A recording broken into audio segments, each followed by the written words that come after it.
Hello and oh shit, my green screen's way off. Whoa. Hello and welcome to Roll Advantage. My name is Joe and it is great to be here. Welcome to session number 61 of the Explorers of Efera. 62, sorry. 62 of the Explorers of Efera. To Hunt a Vampire is the title of today's session, and I guess we'll see in the in the video here, or in the session here, if that is accurate, if that's exactly what they're going to do, or are they going to not succeed in hunting this vampire? I guess that We're gonna try. Try, indeed you will, and I'm excited to see if you succeed or not. It'll be interesting to see. But yeah, all of your yarn indeed in the background. So with that, let's go ahead and roll the intro, and then we'll go ahead and get started. And keep an eye out for the intro. You might recognize some new faces in this new intro.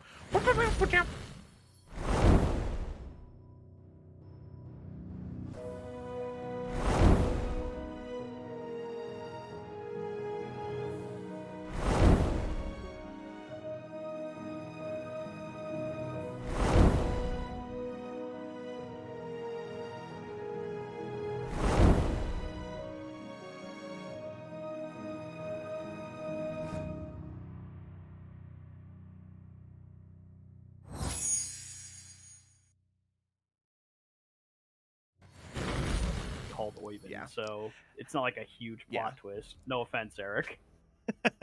None taken. Okay, cool. And we're back. No, it's fine. Oh, Yeah, the intro's not that long. Alrighty.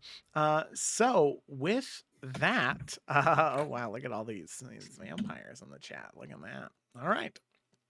So with that, let's go ahead and get started here. So picking up where we left off, well, what am I doing? Who do I think I am? This isn't my responsibility. This is the player's responsibility, as is tradition here on Roll with Advantage.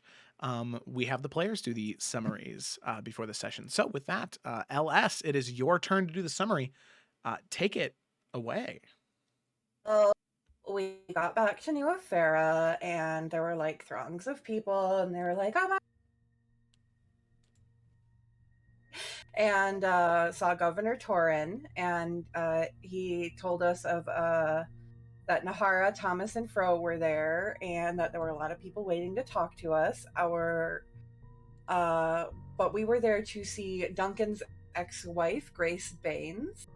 But Governor Torin suggested that we go see Emeriel. And so we went and found Emeriel, who gave us some kind of vague updates about Zamir, and that he's doing okay, but nobody can help him in this process, and he's on some kind of vision trial quest thing. He also had a woman with him named Rin, and she is there to aid in the defense of the city. So after talking, they went to the Taste of Tranquility, although the whole party was kind of about going back to that place, but it's being repurposed, and it has new ownership, and 100% fewer mind control prostitutes. Yep. Getting there were a couple of new people. They found Grace, but they also found Thomas and Fro. And there were two new adventurers, Torin and Vlad. Alec challenged Torin to some arm wrestling, which lasted way longer than he had anticipated. Vlad did a mystical performance. Morganix went and saw Galadar and found out she has a library now, and that's not weird at all. But they talked and had a very heartwarming, happy discussion, and she went back to the group. And as things wound down, it was mentioned that Din. I'm hearing an echo of myself somewhere, and it's really distracting. I'm sorry. Yeah. They found out through Vlad and Torin that Dinan Bainir, Emeriel's number 2 student, was in the city. So Morgonix immediately scryed on him and saw him beginning to feed on someone. So the party rushed out to for conflict, and Varnas sent him a message and was like, "Hey, we know you're here, bitch. We're coming." And that's where we're at. Yeah, exactly correct. So, with that, all of you immediately rush out of the Taste of Tranquility, and you begin to head towards where you believe Din and Baynir to have been. So, with that, that is where we're going to go ahead and pick up. So, all of you rush out, and immediately in that area, you're able to grab some horses that pretty much double the amount of time, or have the amount of time that it takes you to get to this particular area of the city. You do know that this was some part of the city that was more ruinous, but some of it had begun to be rebuilt, so you know that it must be close to the central thoroughfare, past the middle gate into the sort of central area, closer to the north gate of the city. So, with that, you all hop onto your horses and you begin to travel. And you make your way in that direction, riding as fast as you can, hopefully getting there in enough time to at least yeah, and then Alec is damn near as fast as the horses, which is really funny.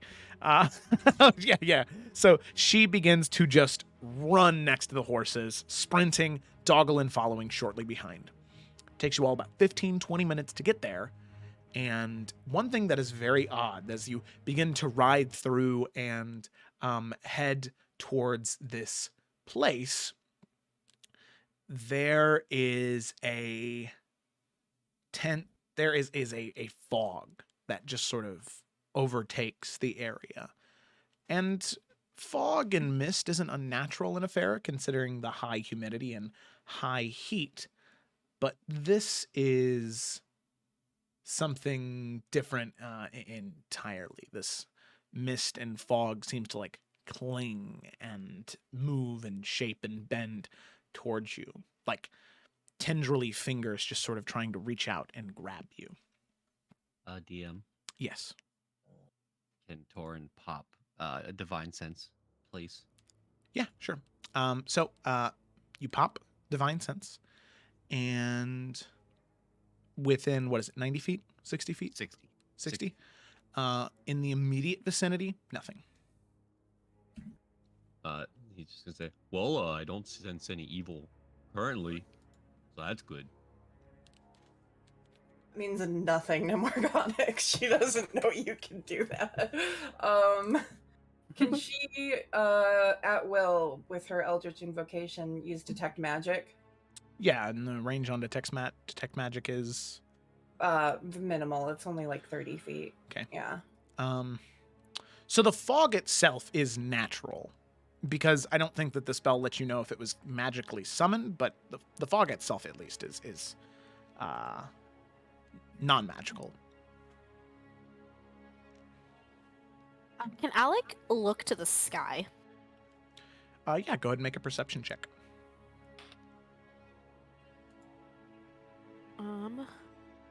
Sorry, I see what my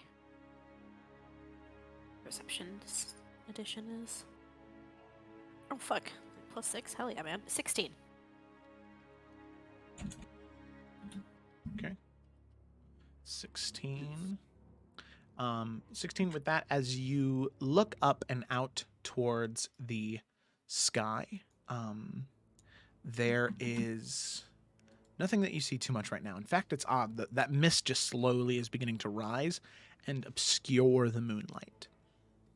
And Alec, as you look up, there is this of water that hits your nose, and then another one on your forehead. And as you kind of tap it, it's warm.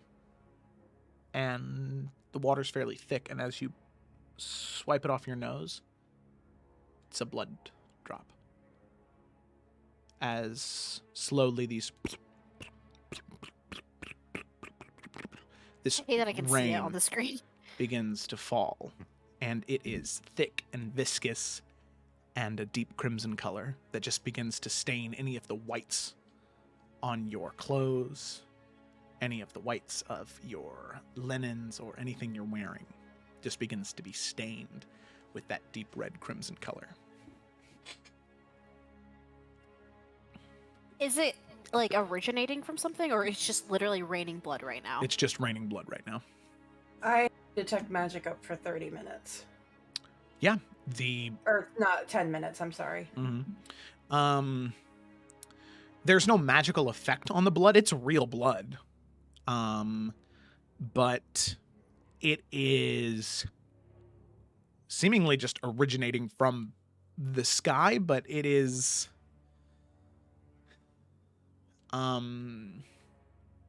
yeah, I at least as far as detect magic can go, you're not able to see high enough to recognize any particular school of magic, but the blood is real. It's not an illusion or anything like that.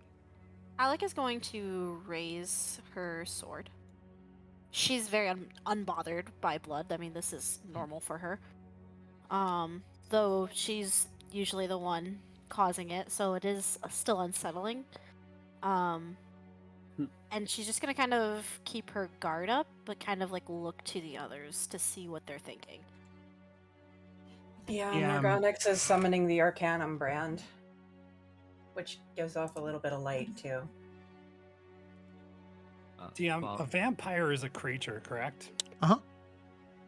I think standing around in his, just looking about and not seeing anything, Vladimir is going to cast Locate Creature, because he's met and seen this creature before.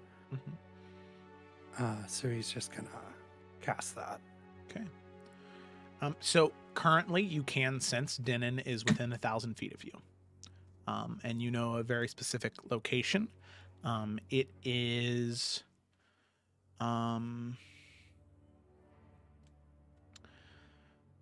closer to the direction from where it seems as though this blood and fog is originating from. Noticing that Vlad is cast a spell, Torrin's just gonna look over and go, got anything? I was just about to look at you, and he's gonna just look at Torrin and nod his head in the direction. All right. I'm going to light the blazing warhammer. It's just on fire, right? I can do that. And Torrin's just gonna look to everyone and go, "Follow me," and he's gonna start walking into the fog, I guess, with his shield up, warhammer by his side, giving off some light. Farnus to follow. A Morganix will as well. Yeah, Alec is gonna follow us and whistle, so Doggo is very close by her side. Yeah, and just using Have we ditched the horses at this point? I would assume. I mean, unless you're gonna. Alec didn't take one because she didn't want her horse's blood to be sucked out. So good, yeah, good idea. Yeah, with Oven's direction, Torrin's gonna, I guess, lead the charge, I guess. Okay. Alrighty. So with that, Torrin, you lead everyone. Obviously following where Oven or where Vlad is pointing. You continue to make your way there. So that the closer and closer you get, that blood begins to fall harder and harder until it's almost like a torrential rain, just sort of spotting your eyes as it's partially obscuring your vision. With normal water, it isn't that bad, but how thick and heavy the water is, this blood is, it's obscuring your vision partially. So you continue to move, and eventually you can start to hear a man's voice. Someone, please, help me. Please.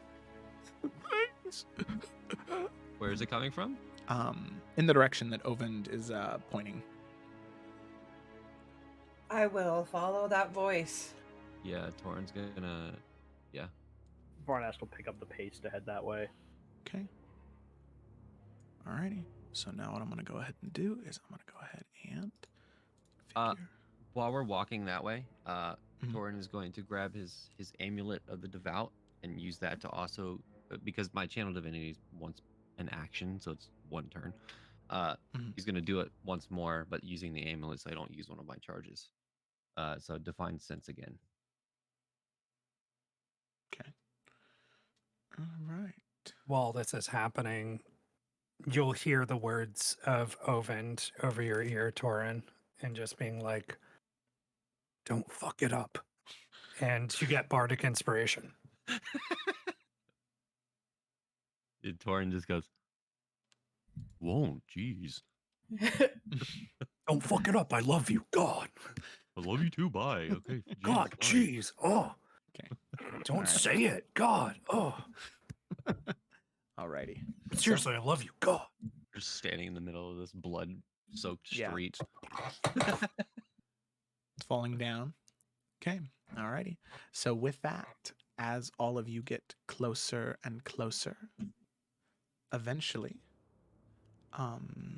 you arrive here, and you can tell that this is definitely an area where maybe at one point there was a collection of people living during the revolution and during the sort of cleaning up phase of New Efera, as there are different campfires that seem to be extinguished or are at least were burning at one point in time, but now everything is just sort of soaked in that deep red crimson.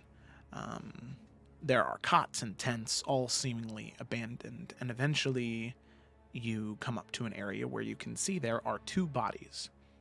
One is a woman's body that is completely motionless, that has no life to it, and there is another body that is currently in front of you that looks to be the man that you saw in your scrying vision. And I'm going to go ahead and move you here. I'll duck down to him and use Healing Hand immediately. So as you use Healing Hand, it has no effect. Does my divine sense detect any fiends, undead, celestials? Within 60 feet, right? Yeah. Within 60 feet, no, not right now.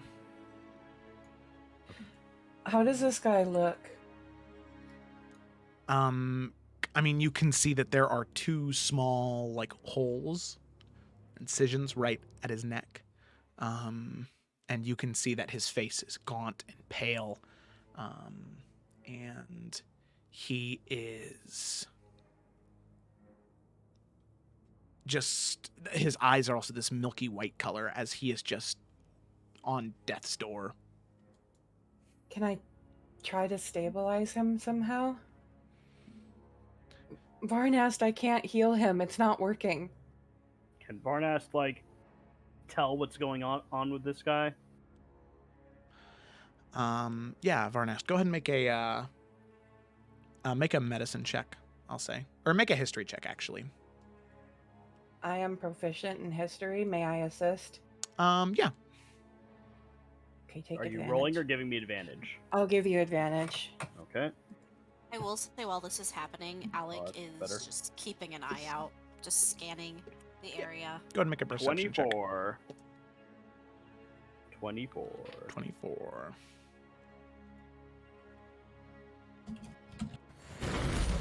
Okay. And while we have this moment, because Ovend told the tale while he was doing his act shortly before, currently we have Tale of the Traveler. I'm going to give it to Alec. You gain temporary hit points equal to whatever you roll on the Bardic Inspiration die, plus my Bard level, which is 12. So you have that much. Damn. What is And the your walking speed increases by 10 feet, and you gain a +1 bonus to your AC. Stop it. Stop it. Welcome to having a bard in the group. Ridiculous. Okay, I'll take my 21 AC. Mwah, mwah, and I'll take my 65 movement speed. Mwah, mwah, mwah. I have inspiration. Damn. Well, Oops, I Bardic dropped- what is the inspiration. bardic die? I apologize. Is it It's a D10. D10? Let me. D10 on me. I'll run it on D10 on here.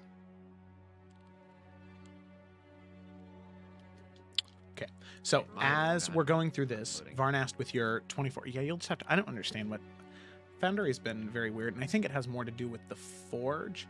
If you do run into any issues where it freezes, if you could hit like F12, if you're using Chrome to open up the console, and then like take a screenshot of whatever the error is, I can post it in their like Discord server and be like, hey, how do I fix this? But for right now, with that, Varnast, this is something very odd, as you and Morgonix are just sort of whispering back and forth, trying to determine what the cause is. There is an odd,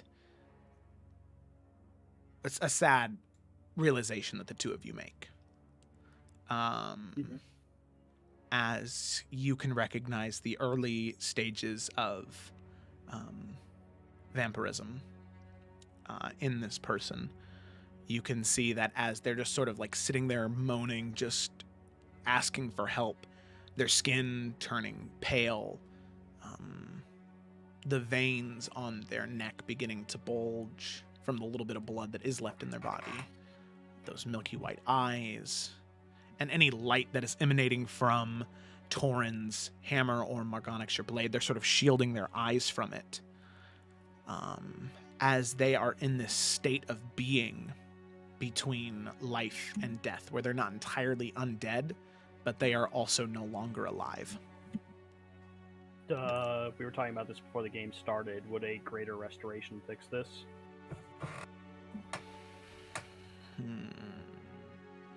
I would say that it would be a contested check. So you would make a spellcasting check, and it would be contested with Dinan's DC.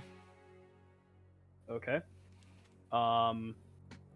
It requires diamond dust worth at least 100 gold. Will I lose it even if I try, or only if I succeed? Just Even curious. if you try. Because you'd also lose the spell slot, so you'd be casting the spell and it might just fail, like almost like a counter spell. All right, fair enough.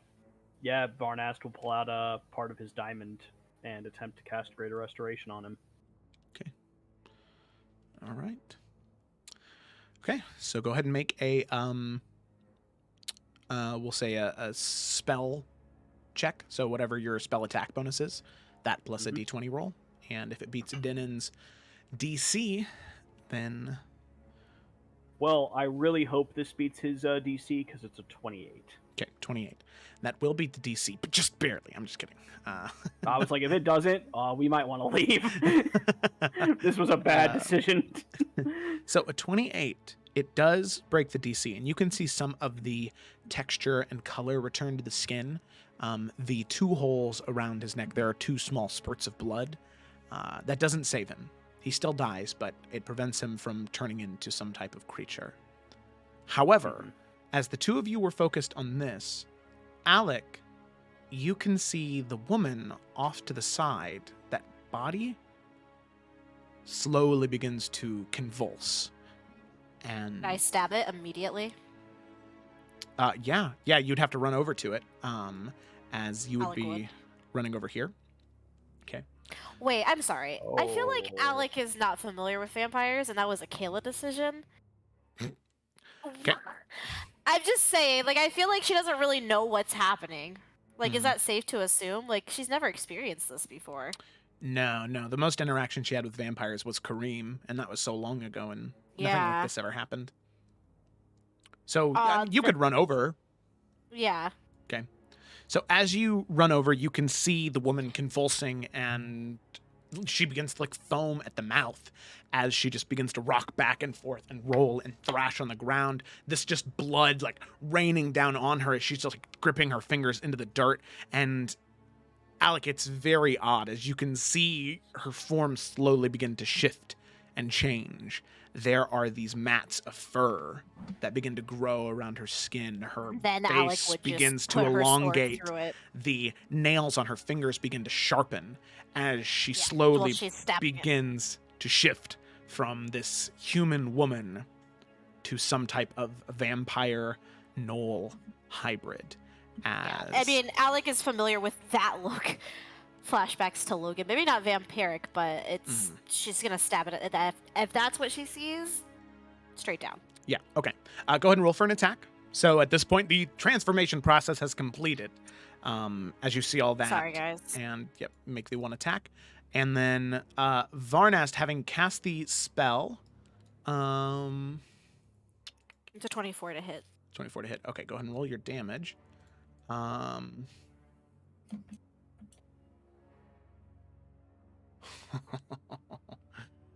That's I'm also not raging right now. Put my Divine Fury on here. Oh, bless up. I thought you weren't raging. I'm not, but don't I still get Divine Fury? I think that's only when you're raging, but I could be Yeah. wrong. I thought it was just always on my first attack. I don't think so, but I'm not sure. let me double check here real quick. Path of the Zealot. While you're raging, the first creature hit on each of your turns with a weapon attack takes the damage. Okay, then I'm not raging right now, so just 14. Okay. All right. So as that is happening, But I mean, never mind. I'll just stop.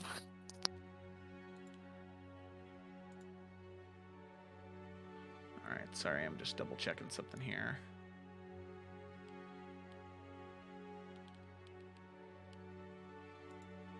Yeah. Okay. All right. So Varnast, having cast Greater Restoration, and cured the man of the vampirism and the potential transformation that the one Alec just attacked would have went under, you can just barely see and one thing of note, Vlad, is the locate person, has that been constantly up? Yeah, that's concentration. Okay. So during the time that you've had it up, it's been fairly far away. But as time has gone on, and just as Alec has gone for that stab, it has been incrementally very slowly getting closer and closer and closer. Until at this point, it is about 60 feet away that you can sense.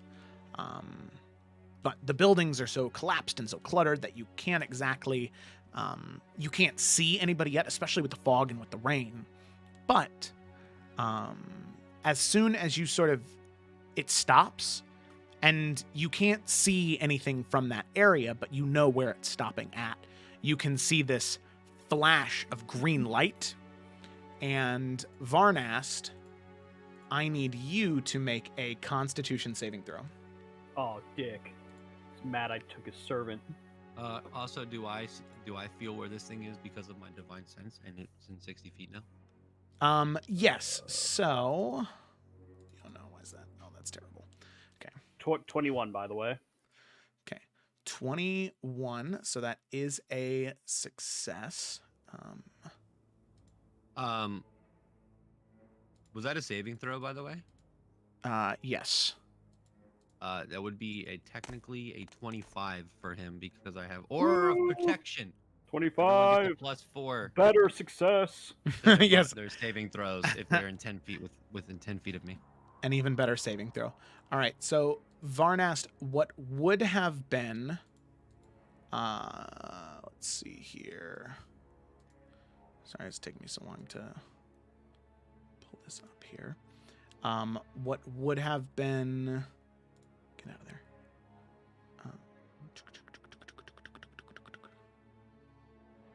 Where's this at? I just want to make sure that I get this right here. Yeah, what would have been 61 points of necrotic damage is instead 30 points of necrotic damage, as there is this just flash of green light that slams into your chest, and for a moment you can feel your heart stop as you sort of recoil back after having just cast that greater restoration, as you see where that flash had come from. And let me just... Just a Vada Kedavra, you dude. Yeah. And I took it like a champ. The Yeah. boy who lived. The boy who lived. Okay. So... Being right next to him, did I see where that came from? Yeah. All of you can see in this corner up here is right where that came from. Right up at the corner there. And with that, as Denon is now revealed and one of these vampiric gnolls is shape shifted fully, I would like everybody to roll for initiative. Yeah, here we go. That vampiric Woo! gnoll art, Jesus. Yeah. Das a spicy meatball.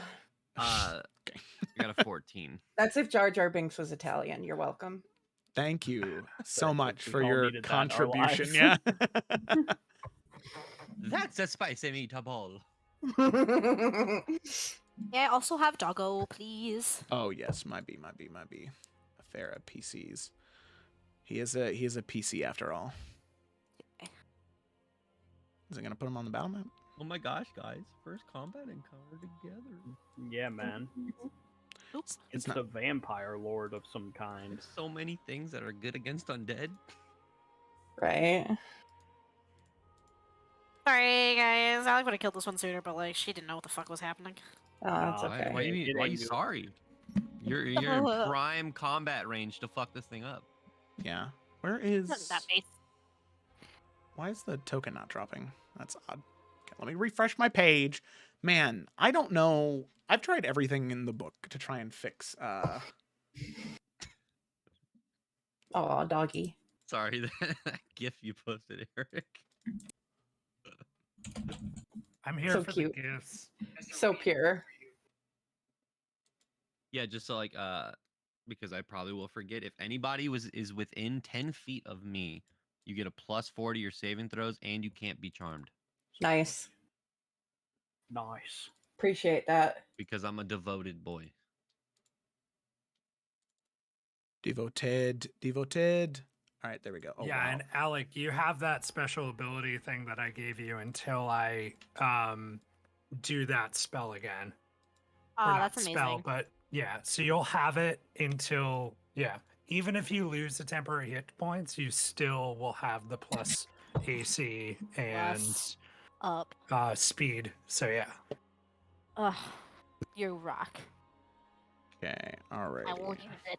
Wait, no, that's not what initiative they have. Oh, update combatant. Oh my goodness. All right, 19, and then for Denon. Ooh, that is a natural 20 for Denon. Okay. Of course it is. We have 35. Nice. Okay. Freaking Bane ears. I know. Alrighty, Ah. Alec, what was your Classic. what was your initiative? Alec? Oh, can you hear me? Yeah. 19. Hello? 19. Oh, Okay, sorry. gotcha. 19. Doggo was 16. Morganix? 21. 21. 18. All right. 21. You said Doggo was 16? Yes. Okay. Vladimir. 8. Oh. Woo woo woo. Taking up the rear. All right. Torin. 14. 14. Varnast. 17. Varnasty. So, Alrighty, cool. So with that, we'll go ahead Ew. and begin combat. And with that, we start with Denon.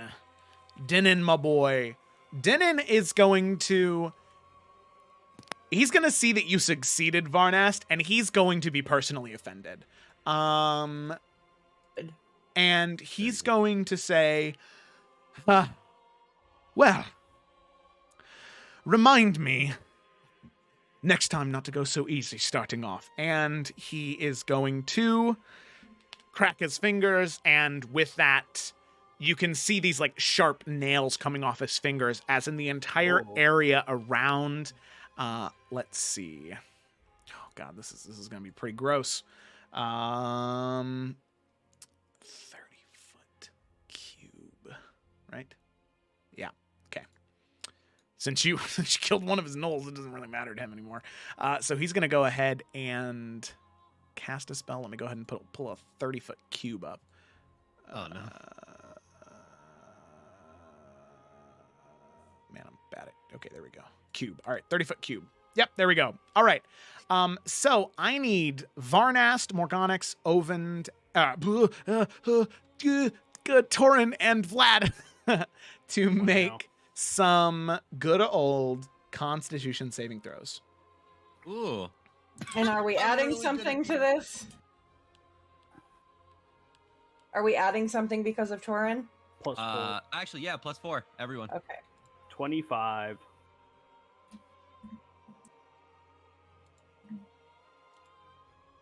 Uh, 19. Oh, shit. 28. Oh, that's a lot of dice. It's a lot of ones, though. Mm-hmm. Oh, you know what? Fuck that noise. Counterspell. Okay, what level? I will do it at I'm just seeing. Go big or go home. Yeah, you're right. I'll do it at 5th. Okay. 5th level. All right. So that doesn't automatically succeed. So you'll go ahead and need to make a check for it to see if you can successfully counterspell it. If he's about to hit us with Meteor Swarm. It's a 6th level. I mean, It would cover Be a lot pretty more than sick this area. nasty. Okay. All It right. might be Meteor. I don't know. So what do I need to roll? A d20 plus your spell casting ability modifier. So it's like whatever you roll for spell attacks, you roll a d20 plus that. charisma. Yeah. Well, whatever the number is. Come on, you got this. So like your proficiency Yeah, plus I your think we're charisma. good. Oh. Not a charisma save. Oh, I guess that would be the same thing. But it is plus Yeah, 9. proficiency. So Oh, it is plus 9. Oh, that's right. Yeah. Your proficiency bonus is. Okay. So that just barely succeeds. The DC was 18 as that was an 8th level spell. Oh. get out. That would have hurt. So what does the counterspell look like? As he begins to cast Oh man, he's gonna be pissed. Abi can't Dalzam's wait. horrid wilting, this entire area around you being sapped from moisture, the blood feeling it just absorbed from your skin, you counter it. And it stops, and it is unable to cast. What does that counterspell look like? Ovend just pulls out the deck of cards and they just begin to illuminate around him and light up. And as he looks at everyone close to him, as he sees this spell coming in, he just waves his hand as they go into the air and then just basically dissipate and just bright little sharp radiant burst, kind of like fireworks go off as it's just covers all over them as there's this little illumination of stardust that falls all over them. Mm-hmm. Nice. Yeah. Okay. Alrighty. So with that, you successfully counterspell. And yeah, that he's not happy about.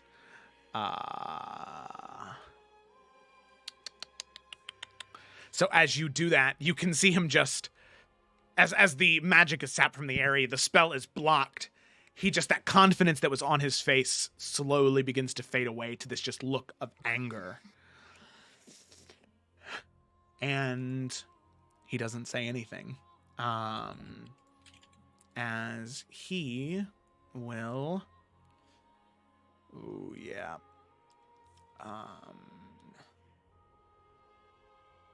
He's going to go ahead and move further back here. 5, 10, 15, 20, 25, 30, 35. Right there. And that'll be the end of his turn. Morgonix, it's your turn. Is he on a rooftop? He is, yeah. So in order to get up there, run you'd have away. to go up the stairs and then across this bridge and then here. Or you'd have to climb No, up I this don't. pile of rubble. Or you could fly. No, I don't. Yeah. I'm gonna, Radiant Soul, bamf out my wings, and begin flying in that direction. Shit, 5, 10, 15, 20, 25, 30. I'd like to kind of do that at a diagonal, so I'm going up as I'm going that way. Yeah, that's fine. Unfortunately, Radiant Soul is an action, which is total bullshit, so there is nothing else I can do. Okay. So you fly up, and you can get a little bit of a better idea of where he is at. Alec, with that, we come to your turn. But I got eyes on him. Okay, this creature in front of her, she's going to quickly spin back around and start making cuts into it. Okay. Are you raging? Yeah, she's already raging. Yeah. That is an 18 to hit. That is a hit. Yep. Okay, first attack plus Divine Fury. Ooh, that's a good roll. 18 plus 9 for the first attack. Wow. Okay. So Oh, yeah, that was spicy. 27 points of damage. Yeah. Second attack, that is a 19 to hit. That hits. Bless up, bless up. And 16 points of damage. And Alec doesn't know what the fuck this thing is, so she's not going to pull any punches. And I'm going to spend a key point to Flurry of Blows. Okay. So, after she kind of like comes down on the down swing, she is going to like switch hands and just start throwing haymakers at this thing. Yeah. That's an 18, baby. I assume that hits, right? That Yeah. hits. Yep. Mm-hmm. Rage Plunge. That's 11 points of damage. All right. Ooh, I don't know if this one's gonna hit. That is a 16. Okay. 16 is a miss. As you go for another haymaker, this time the vampire knoll is able to duck down underneath, and the attack misses. Okay. She is going to just kind of stand her ground, aim her sword at this creature, and just stay exactly where she's at. Okay. And with that, Go ahead, sorry. okay. All right. With that, it is the vampire knoll's turn, and the vampire knoll is going to make. Let's see.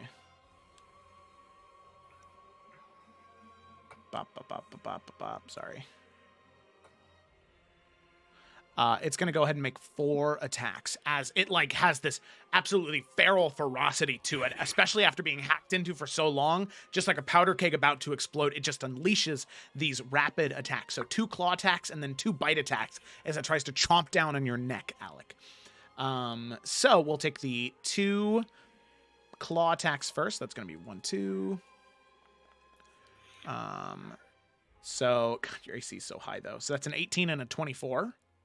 The 24 does hit. Okay, and then that will be on the 1 hit. That will be 10 points of piercing damage, reduced to 5.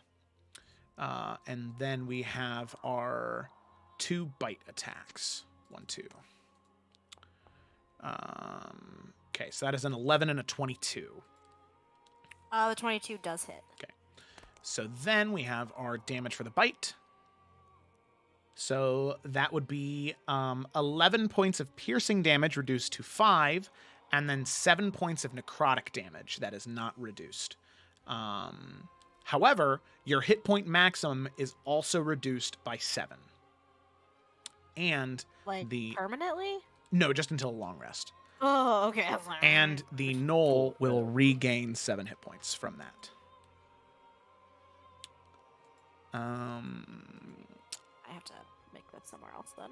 Yeah, just make a note of that somewhere. Actually, I think on D&D Beyond, can you denote that anywhere? Maybe. Not easily, but that's okay.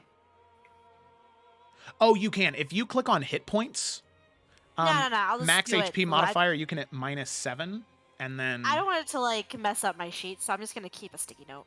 Okay, all right, that's fine. Okay. So with that, that is the end of the vampire knoll's turn, and at the end of its turn, oh man, Denon is. He's not thrilled with how this has gone. He thought it was going to go a different way. They always do. So he's going to go ahead and, just because he's shitty, he's going to use 2 of his legendary actions to cast a spell. at the end of the Gnoll's turn. And he's going to go ahead and at 6th level, he's going to go ahead and cast Fireball. And yep, he's going to go ahead and center that right there.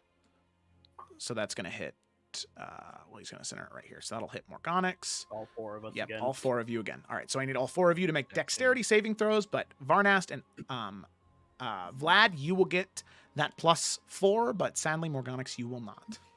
Even though I'm up in the air. Sadly, no. All right. Seems fake, but okay. 19. Garbage. Hot garbage. I fail. Wow. 23. 19 Yeah, 23 for me as well. Okay. And then Varnast, what was yours? 19. 19. Okay. Oh wait, sorry. With the +4, it doesn't matter. It's a 27. Doesn't matter. Okay. And then was yours 19 with the +4, Varnast? Yeah, it was with the +4. It was a 19. Okay. So 19, that is a failure. Oh shit! He's good. He's had a lot of time to practice. So Oven, Vlad, and Torin will succeed. And you will take half damage. So you guys will go ahead and take, let's see, that would be 23 points of damage. And Morgonix and Varnast, you'll take 46 points of fire damage. Cool. The 23, is that halved again for me because I'm a Golden Dragonborn? Yes, it would. And then actually, what is Varnast, that? you would take half because of the armor that you have. Because Unless you, forgot about that. yeah, unless you ever No, changed it. it's still. I did not. What? How much Was it- damage did I take? So 23 then. 46. Yeah. Well, I need to do reverse math because I already did the math. Oh, yeah, so add I took 23 hit 46, so points. add 23. Yeah. Yeah, thank you. Is that 12 for me? Yes. Okay. Or no, sorry, 11, because it's rounded down. Okay. Yeah. Alrighty. There we go. Okay. Ow. All right. With that, Varnast, it's your turn. Okay, so he's up on the roof, so I have to like go up these stairs in order to get to him, basically. Or climb the rubble. Yeah, that's an option that I will not be taking. Fair I'm enough. gonna run 60 feet right over here, Okay, nice. and since those stairs are going up, does that wall give me like complete cover or half cover or anything? Full cover from him. Hell yeah. Okay. And sorry, can I do one thing before I do that? Yeah, sure. Sorry. Okay. Who looks more susceptible to injuries, Morgonix or Vlad? Who has the lower AC? My AC is 17. I have a lower AC, Okay, Vlad then. but I'm about to do I- something crazy. So Well, I don't know We that. just met I'm that, going Vlad. to use. Kidding. So, he's just wearing a bunch of rags. Yeah, I'm he does kidding, look- I'm kidding, He's I'm just kidding. wearing a bunch of. No, it's okay. he came to Um, fight a vampire lord. I respect that. Why not? Step up. Anyway, he was a fortune teller before- just a second ago. Before I run over there, I will use my Blessing of Astitia ability, and I will throw Shield of Faith on him, which will not require concentration. So add Oh. +2 to your AC for the next minute, and that will not go away +2. Cool. unless I die, I think. Then maybe it goes away. I'm not Nope. sure. If you die, then it's permanent. Oh, wait. Your soul, you become a Vlad just stabs me in the back. guardian angel.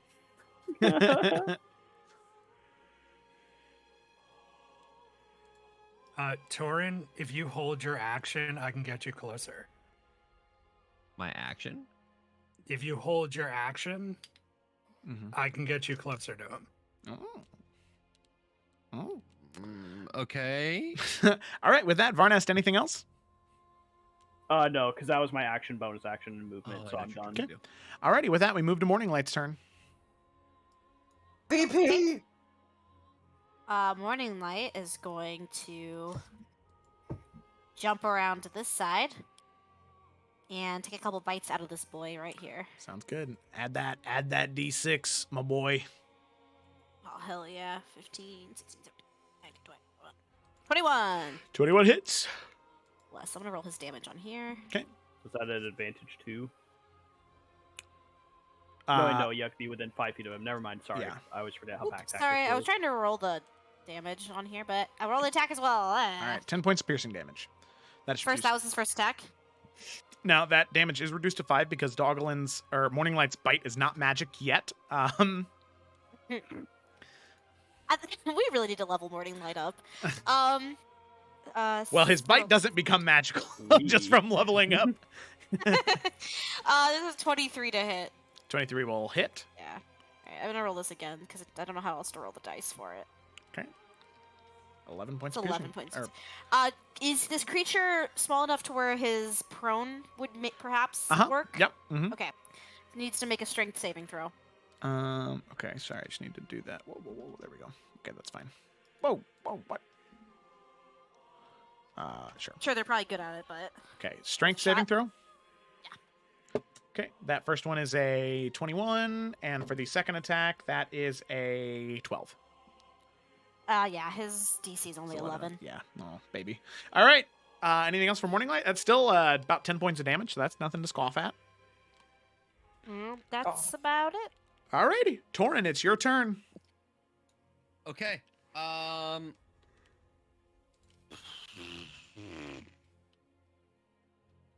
Vlad gives me a nod. He definitely does. Yeah.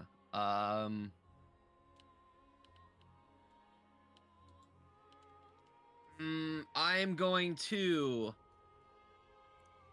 use my bonus action to 'Kay. cast Mm-hmm. Sanctuary on Vlad.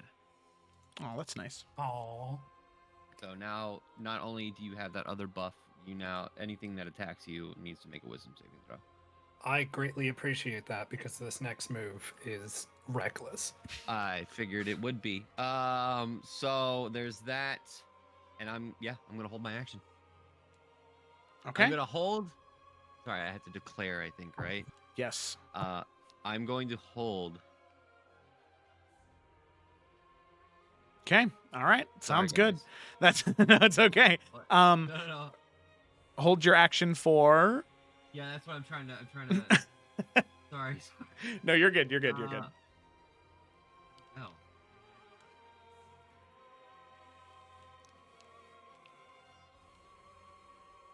I got a sense that this guy is undead, right? Yeah. As soon as he came in within that 60 feet, Denon is definitely undead. Okay. I'm going to hold my action to channel divinity, turn the unholy. Oh. Okay. All right. Sounds good As soon to as me. I get within 30 feet of this guy. All right. Very cool. So, with that, Torin, end of your turn comes.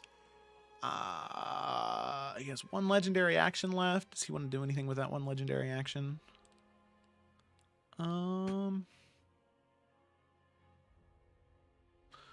Wait, wrong thing here. Legendary action. Yeah, he is going to use his last legendary action at the end of your turn. He's going to move.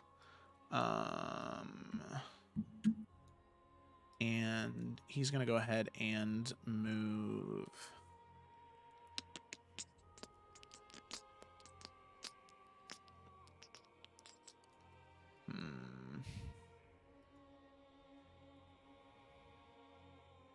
He's going to go ahead and move back this way 30 feet.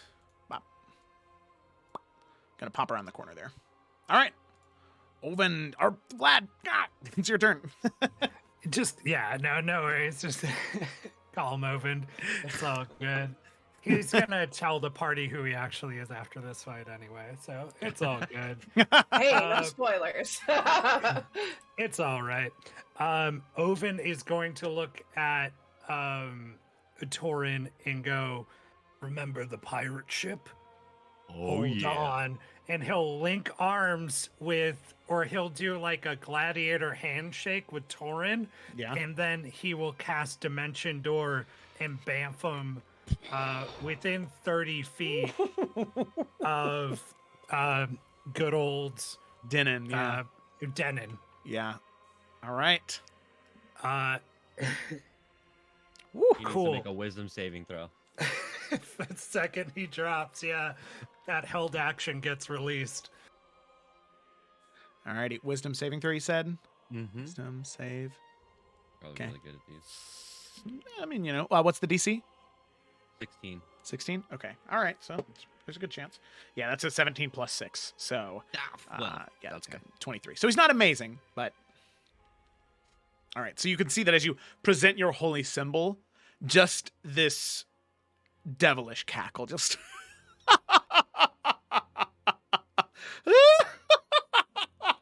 Oh, that is pitiful. Torn starts. oh, you were laughing at me. That's funny. Oh. That was Joe. That was good. All right. So with that open, you Dimension Door, he presents the symbol, and then after this really cool moment that you present the symbol and there's this moment, it is met with laughter. As next, it is Dinan's turn. Unless there's anything else you want to do, Ovend. I'm just gonna use my movement to back up 30 feet and be like, Torn, you got this. And then he's gonna move 30 feet back. Torn just looks over and goes, "What? Remember, you're inspired. Oh yeah, fuck- I got this." Morganix is watching all this and just sort of tilting her head a little bit, like, Ewa. Actually, no, he'll stay up there with him. Oh. At least Yeah. move back a little bit. He'll be fine. He'll be fine. Get with- Okay. Fireball radius? Shit! Okay, Oven has more hit points than Torn.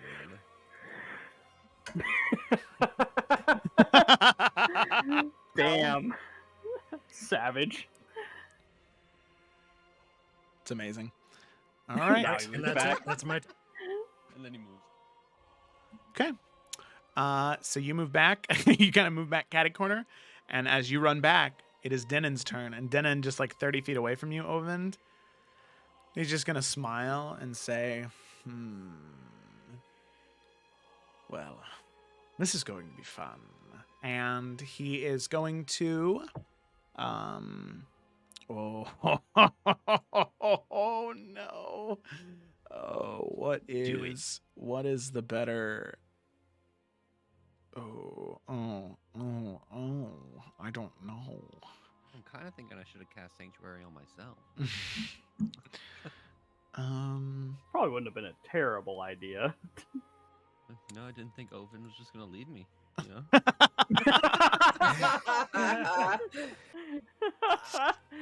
Aw, that's I messed up. technically am not because I kind of sort of pissed him off in my own way. So. You just hear Torn, buddy. Where you No. going? Aw, no, your Aw. buddy. Right Your before. buddy. Yeah, yeah. Fucking explosion. Even the I can bring you back. I got you. Okay. Damn. Damn. So Denon's gonna look at you, Torin, and is gonna yeah. say, "Oh, I can sense a darkness in you. Why don't we let that animal out?" And he's going to raise his hand up towards you and twist his wrist, and is going to cast Dominate Person. Oh, fuck, guys. That's not good. No, it's okay because it's within range, so I'm gonna counterspell that as well. Let's go. 6th level. Ah! Don't fuck with my boy. I'm not love your you. buddy, guy. God damn it. Yeah. Yeah. I Not have a today. bard. Yeah, I get it. I know what Counterspell does, Eric. You don't have to put it in the fucking chat. In Oh. case you forgot, Joe. So Okay. it shows up on a spell slot that I use. Okay. It's not Tamak Joe. Yeah. Or is it? Yeah, A yeah. little bit. Show. Fuck. God damn it. Can legendary resistances over Counterspell? No. Nope. All right. This game's so much fun. Thank you for letting me join, Joe. Yeah, okay. I'm having a blast. So he does that, the twist, and you counterspell it again. And he is just livid. Torn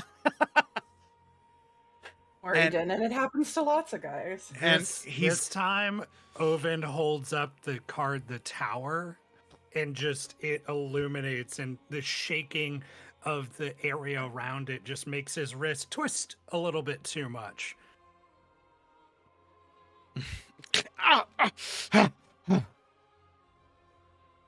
You're outmatched, friend. You're looking a little angry there, friend. A Baenir is never outmatched, but a Baenir does know when he's outnumbered. So, with that, I bid you adieu. And with that, he is going to... Fuck, you don't have another counterspell. Well, Dominate Person would have really sucked, so Yeah. I'll take the difference. I Um, still have concentration up on him. on Locate Person, yeah. I just need to double check this real quick.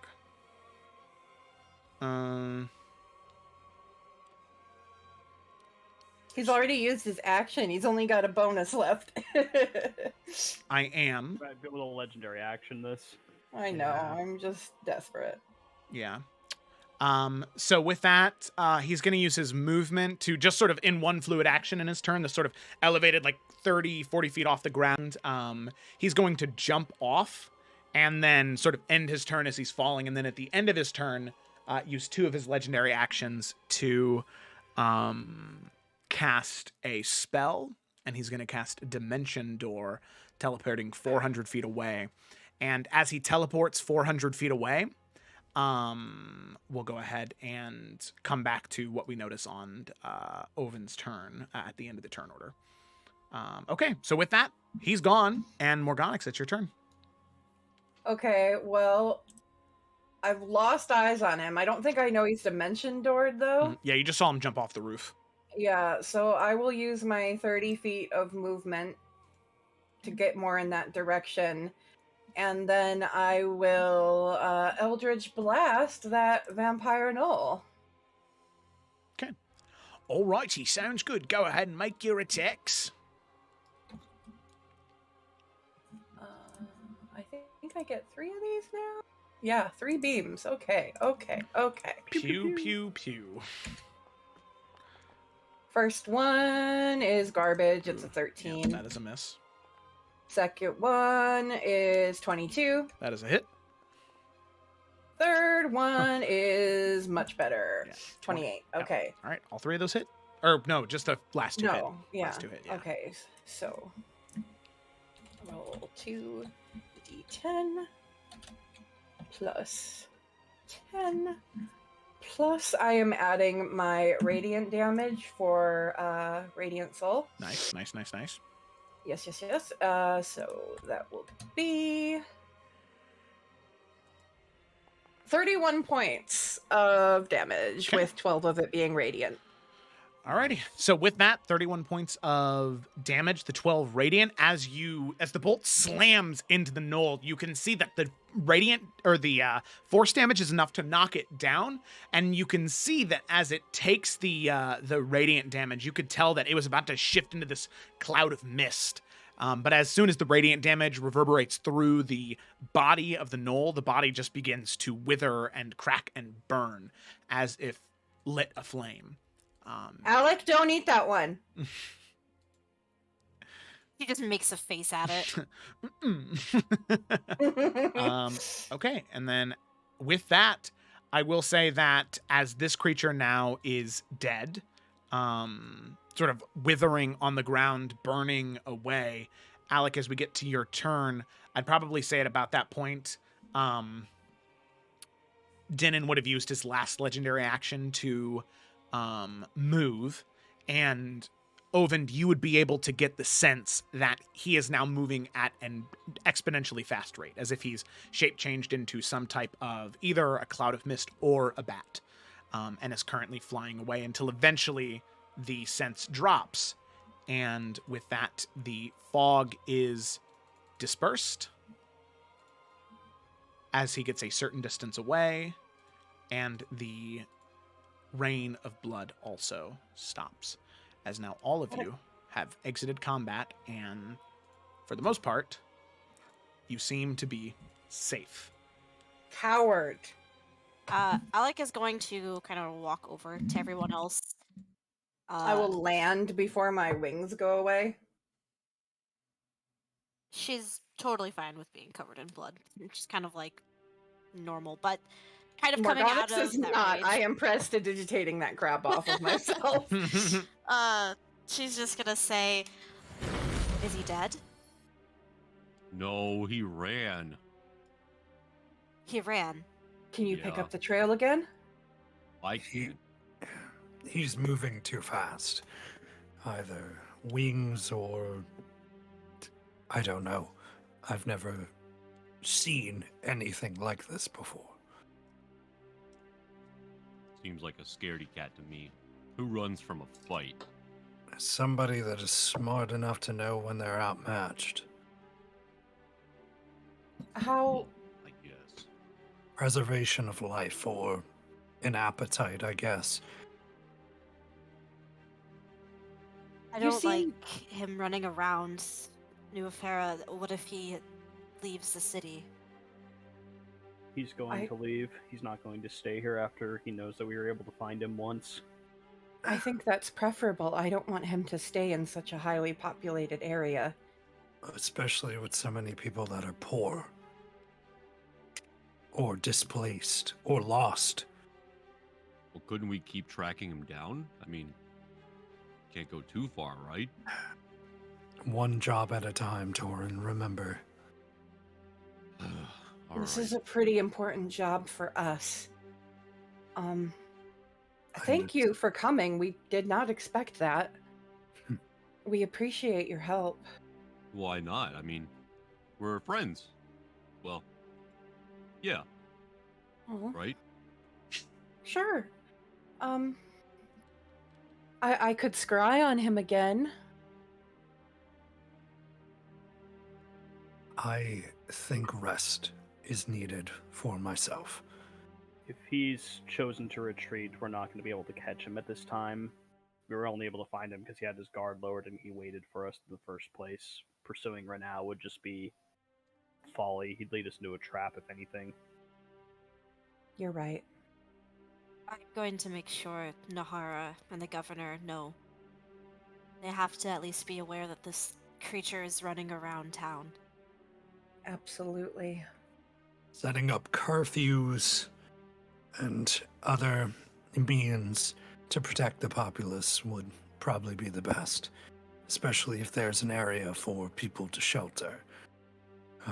A meeting of elders could be met. Right? I mean, we'll leave that up to them. It's not our call yes, to make. of course, to the Rin- people in charge. Rin might be able to do something. If she's a Rin- real student, she might be able to sense if he comes back, if she knows Rin- to look for him. Would be very helpful. We should get in contact with her.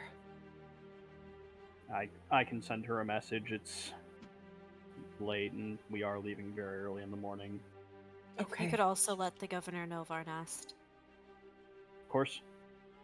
Thank you. I'm gonna start prestidigitating all the blood off of Varnast as he's doing that. Imagine Torin at this point looks like a chromatic dragonborn. I'll do the same, Not Oven chromatic, will do sorry. the same Yeah. to himself and Torin. He'll just be prestidigitating. Okay. But Thanks. Magic ShamWow. There we go. gotta keep up appearances, remember, Torin. For the sake of Uh, brevity, Joe, I'll send those two messages. Okay. Your response from the governor is, of course, we'll set up patrols and guards immediately. Everybody with a partner, torches, and wooden stakes. Nice. Yeah. And then from Ren, she informs you that she'll do what she can to set up alarms around the city to certain degrees, magical alarms, hoping to, if he should cross in one way, shape, or form, that she'll at least be alerted. Perfect. Oh, well, hello. Thank you, McClunky Squadron, for the raid. Very nice, very nice. Thank you, Oh, guys. hey guys. Hi guys. Yes, hello, hello. Thank you. start heading back to the horses. Okay. Yeah. So you head back to the horses and then eventually back to the Taste of Tranquility. Obviously, not necessarily rushing this time back, so it takes you about 20-25 minutes to return.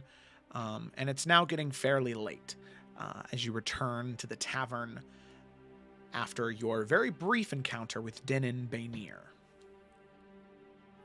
As we're making our way back and kind of, I guess, I would assume that Ovid and I are in the back, or just kind of by ourselves almost. Torin's gonna just say to Ovid and say, did you hear what that guy said to me? About an evil being inside of you. Yeah. Before. Verbal components, possibly, to the spell. I wouldn't think too much to it. Yeah. I'm not evil, right? No. You haven't been to me, my good friend. Okay. Remember, you are the person you want to be, not what other people want to bring out of you. Yeah, you're right. It was probably some sort of spell thing. I don't know. Here, and to keep up tradition. Out of one of the many pockets on Ovin's clothing, he pulls out a flask and hands it to Torin. We sip every time we live after battle. Well, of It's course. tradition. And I'll just take a drink with Torin, just as tradition. Yep. And Torin goes, should we get them in on the tradition too, or not yet? It's too early. I think there will be plenty of conversations to come. All right. I and you have both displayed certain measures of ability that I'm sure they'll have questions about.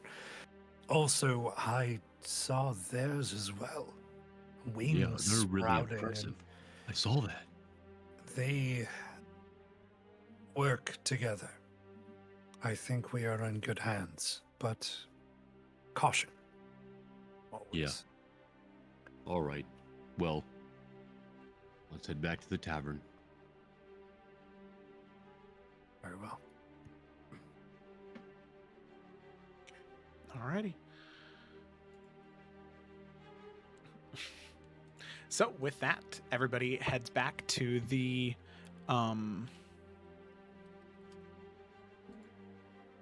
Taste of Tranquility.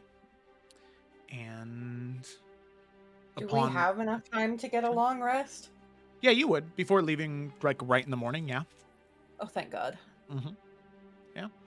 So unless there's any conversations to be had before you head to sleep, you're able to find rest. I would just let Nahara know everything that happened as well. But yeah, and then she would meditate. Yeah, of course. And Nahara takes it with a very serious air, and she'll make sure that there are double the amount of people on watch in night. It also might be good for her to let Kagan and Ko know, just in case Dinin does go outside of the city. Mm-hmm. They're in Verdalka, right? Yeah, they're in New Verdalka Currently, right now. Yeah, so just in case he decides to swap it up and go somewhere he really, really shouldn't be. Yeah. Okay, yeah. But then she'll meditate. I have a thing, but it's like a solo Varnas thing, so if there's anyone else that wants to talk with someone else, they should go first. I have a thing with Varnast. Oh, shit. Okay. Yeah. Okay. So real quick, Varnast, where would you have been trying to do this solo Varnast thing? Is it like near the Taste of Tranquility? I mean, I imagine he'd go to like his room that he has for like a little bit of privacy. Okay, so yeah, as you're getting ready to head to your room, just beginning to walk up the stairs to move across that bridge, that connects the Taste of Tranquility to the sort of common rooms where you can stay and where the private rooms are there. We'll say that Vlad, at about that point, you're crossing the bridge at the same time, and the two of you sort of cross paths. And Vlad, it's up to you to determine how you want to stop him.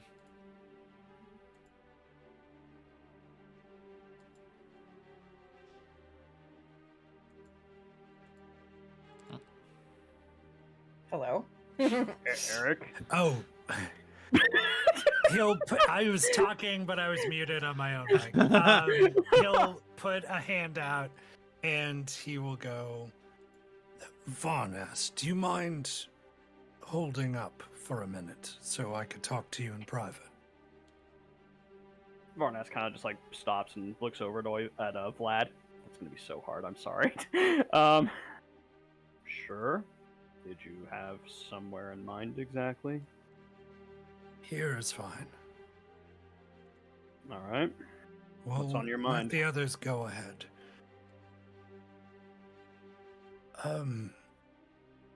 You said earlier this evening that you were from Albiord. Yes. How long ago were you there? Oh. I mean, my family's always been there until recently. I would go back and visit on occasion, but in terms of when I lived there. Wait, what do you think, Joe? Probably like 20 years by now? Since Yeah. like Varnas like kind of fully lived there and he went out? Yeah, probably about 20 Sure, years. 20 Yeah. years. Mm-hmm. Yeah. About 20 years, give or take. Maybe a year or two in either direction. See. Do you miss it? I miss my family. Been so busy with everything that I've been doing that it's hard to focus on a place. My home has always just been whatever ship I was traveling on at the time. But yes, I suppose at times. I miss Albiord as well. You from there?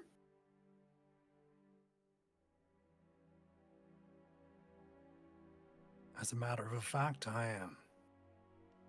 By the way, how old does like Vlad look roughly? 50s, mid-50s. Okay. He has gray in his hair. Everything's bundled up in the head dressing that he has, but he has visible scars and wrinkles on his face that he does not try to hide by any magical means. Are you familiar with my sisters or mother at all? Joe, am I? Yeah, honestly, the Halmaru name has always been a hardworking people. His sisters and his sisters and his mother, they were people who they were looked up to, as people who they always did their duty. They always did what they needed to do, and kind of no matter what happened in their family. As you do know, the tragedy that happened with uh, Varnas' dad, just from the circumstances and his untimely death, they were able to work past the tragedy and still able to be active members of the society, and they were always known as good people to be around.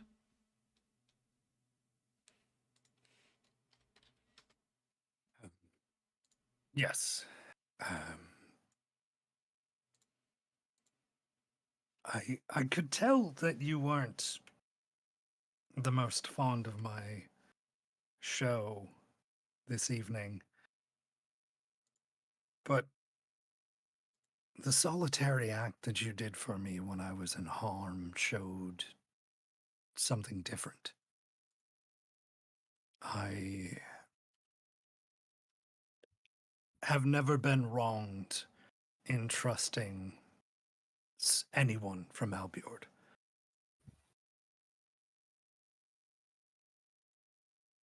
My real name is Ovend. I go by the name Vladimir to avoid who may want to do me harm for the reasons of my status. So, Joe, is Ovend- Vardas starting to put the pieces together on that Yes. for the name reveal? Mm-hmm. Yeah. Ovend a key. And that's kind of the thing that does it. Your sisters and your mom, whenever they would write you letters as you were on the seas, probably, geez, what would that be? A few months, maybe a couple of years after you left. They would have started talking about Jarl Aki, and as it was nice to have somebody in charge who really seemed like they knew what they were doing, somebody who was competent and was willing to sacrifice anything to better serve his people. And remind me, what was Varnas told for his disappearance? I remember they said something, but I can't remember what it was. Yeah, it would have been that would have been a letter that you would have received. Oh geez, some time, maybe just as you were like thumbing through letters that you may have received, or like the last time you used sending, they maybe would have kind of mentioned it offhand that apparently there was business in Bromsgrove that the Jarl had to attend to, and that was the reason for his departure. But he was expected to return soon. That was kind of the overall vibe that you would have gotten from your sisters. Okay. Varnas will kind of get like a curious look on his head as he's kind of trying to remember all the pieces. My sister Estrid said that you were supposed to be in Bromsgrove. What brings the Jarl of Albiord to Efera? I have just a fake accent, I tell you. We've been spending a lot of time adventuring. There's something I'm trying to find that means a great deal to me.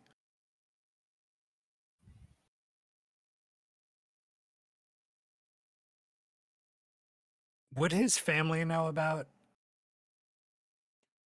Ooh, I probably not. That probably would have been something that was fairly under wraps. If you're asking about like the big thing, right? Yeah. Yeah, that would be something that was probably not like secretive, but just something that nobody really talked about because nobody really knew. You know, it wasn't secretive on purpose. I'll say that much, but it just was. A sword, a family sword, passed down for generations. It was taken from Albiord.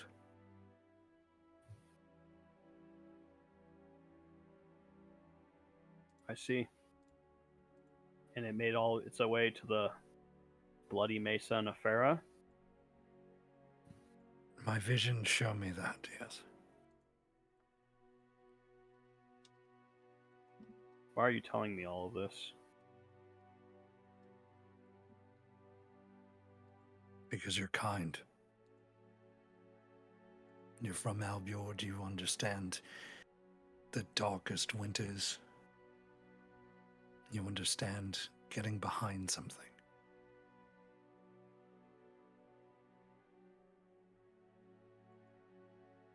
Well, and I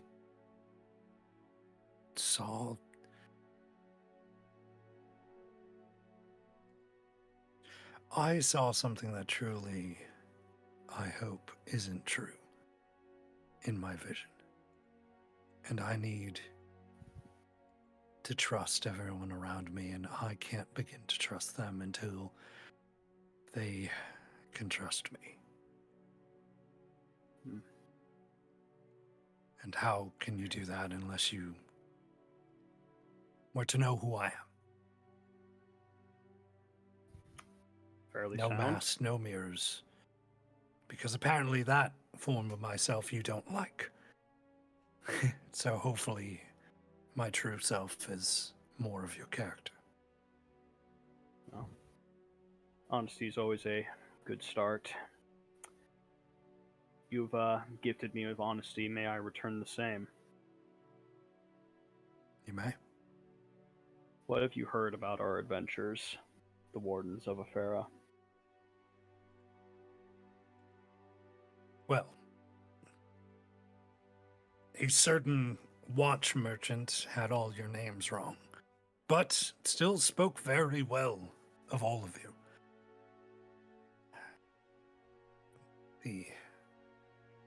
kind souls of this tavern, the other individuals in town that we saw, all spoke of you very well.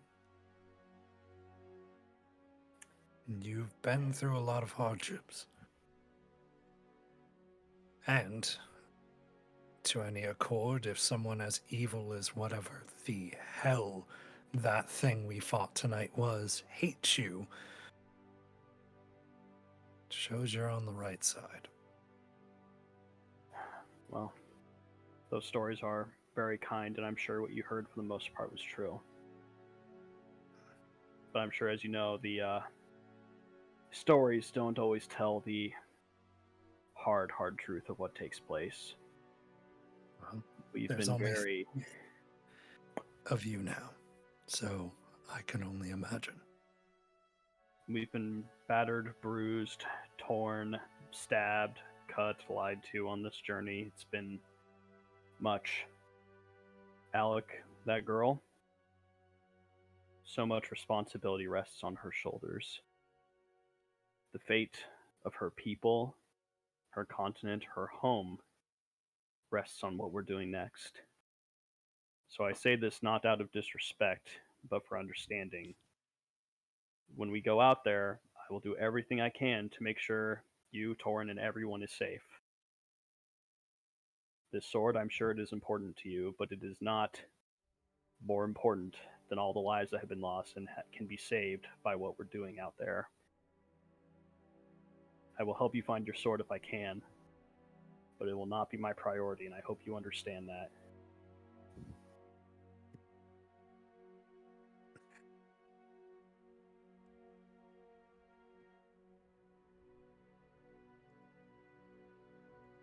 Oven contemplates saying something more, but nods. And to Torin. He's on a journey. And at first, in trying to find my own things that are important to me, I found a friend.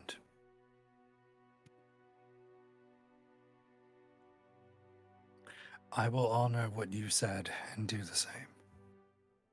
I will protect all of us as best as I can. As I did tonight. But I need my rest, and more words will be shared, especially among all of us. Oyvind, Yes. shall I continue to call you Vlad then? I mean,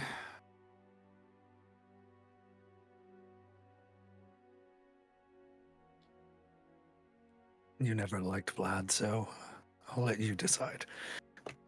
I'll smile and nod. One last thing. Varnast pulls out his bag, kind of reaches into it, and he pulls out this material black cloth and throws it over to Oyvind. We're going into a dangerous situation. I'm about as geared up as I can be. Why don't you hang on to that? And Varnast will give his Shadow Ward to Oyvind. Oh, okay. Aww. Very nice. Digging out of one of his pockets.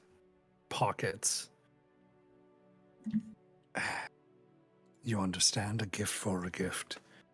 And he pulls out a long elk horn that is filled with a liquid. This is ale, fresh from Albiord.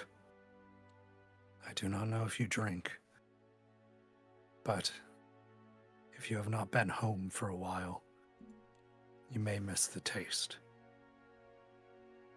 Varnast will accept it and nod. Reminders of home are never a bad thing. Finding you. home. Oh, you are welcome.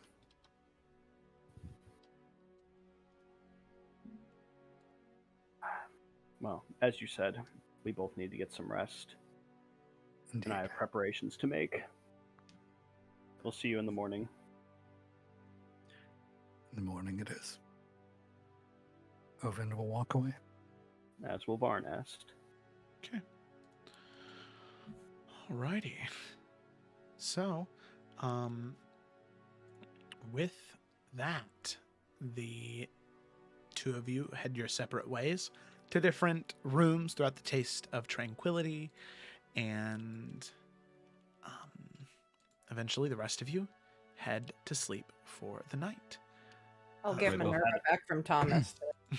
I still had a thing or two. I'm Okay. sorry. No, you're fine. You're fine. Minerva will, or Thomas will give Minerva back to you. Although he, with He too much, has no choice. yeah, to his protests, he does. As Torrin is walking back to his room, he just sees Alec and goes, "Hey, good job out there, buddy. That was amazing." And then he just goes into his room. Oh, Well, Alec would have attempted to give him like she's seen other people do this, so she's going to try her hand at a high five. Oh, as he turns around. Oh yeah, high five. And it'll be like the loudest high five anyone's heard.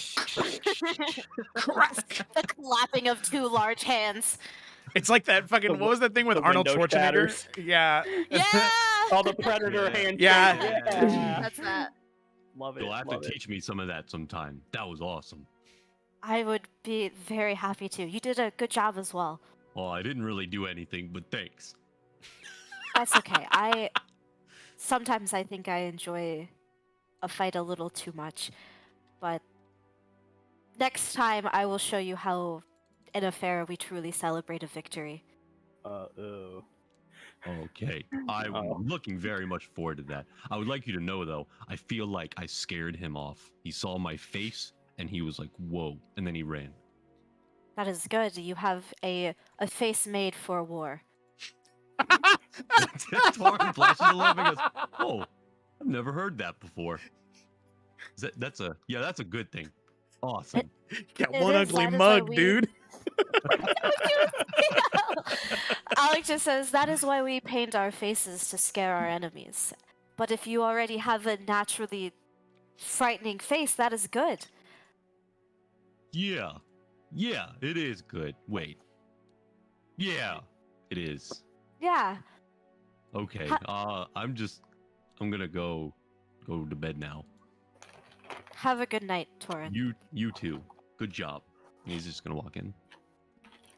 Alec is gonna go go to bed.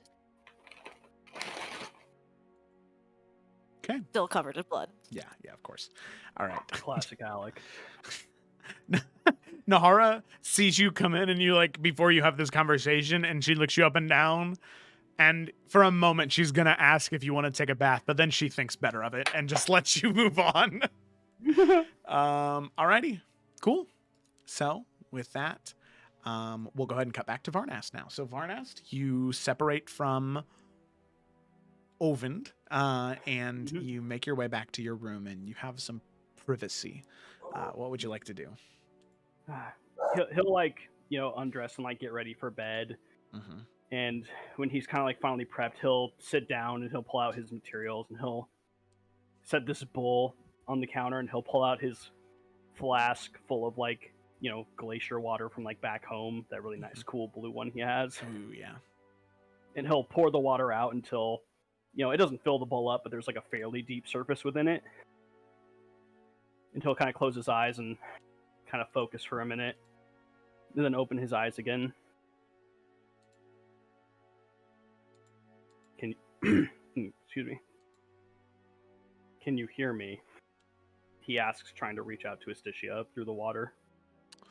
Ooh, okay.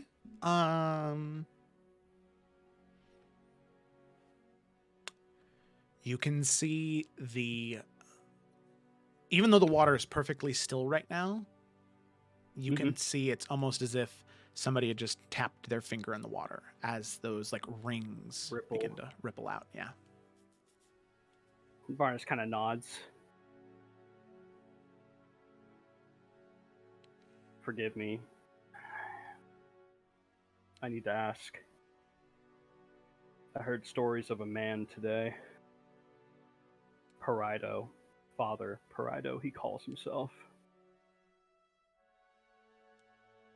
Champion of the Light, changed. by the realization that his friend became Palor, became the god of light. And it changed him forever.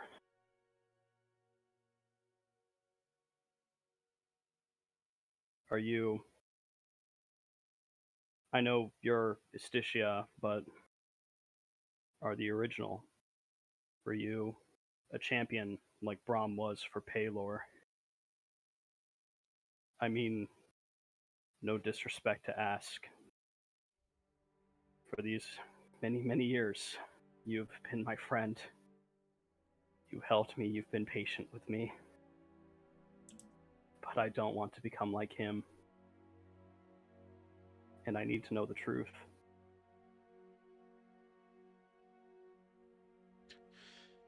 You can see the water begin to shift and color. No words are spoken, just these deafened images begin to show themselves in the water.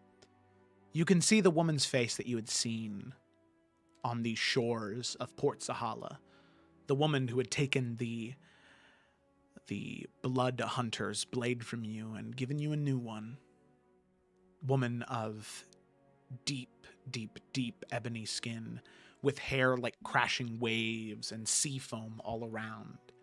You can see that woman looking towards you, and with ripples to the water, the face changes to a human woman of same complexion, same face shape. But there's no holiness, no greatness to her. She looks like any person you could have seen walking down the street. And the image smiles at you. And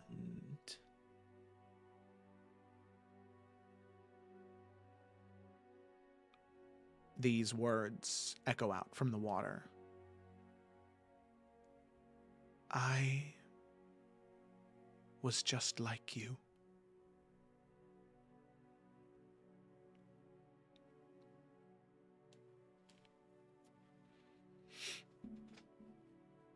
Eventually the water ripples and the face disappears until it returns to that cool glacial blue color.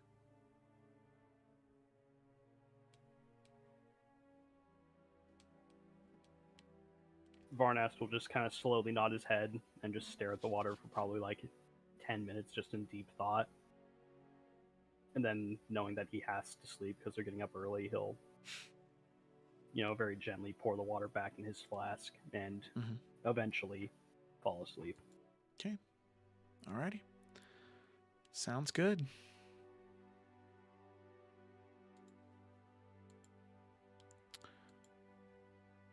With that,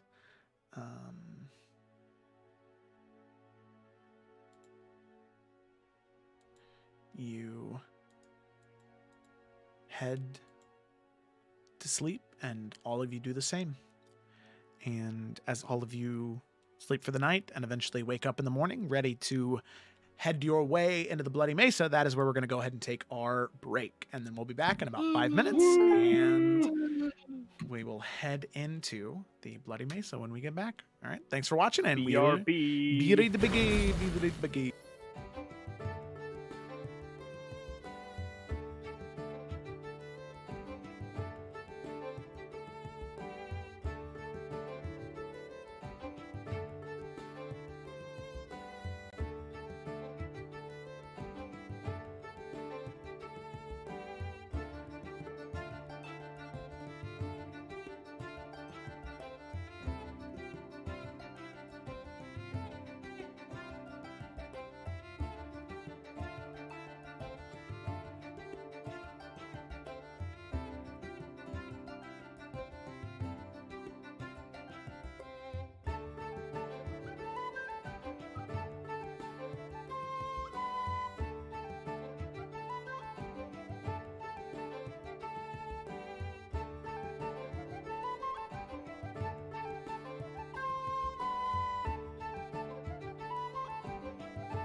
Hello, we're back. Hi. Okay, we're gonna go ahead and just dive right back in. So, picking up where we had left off, our group of adventurers had come toe to toe with Dinin Baynir after confronting him in a shroud of mist and raining blood.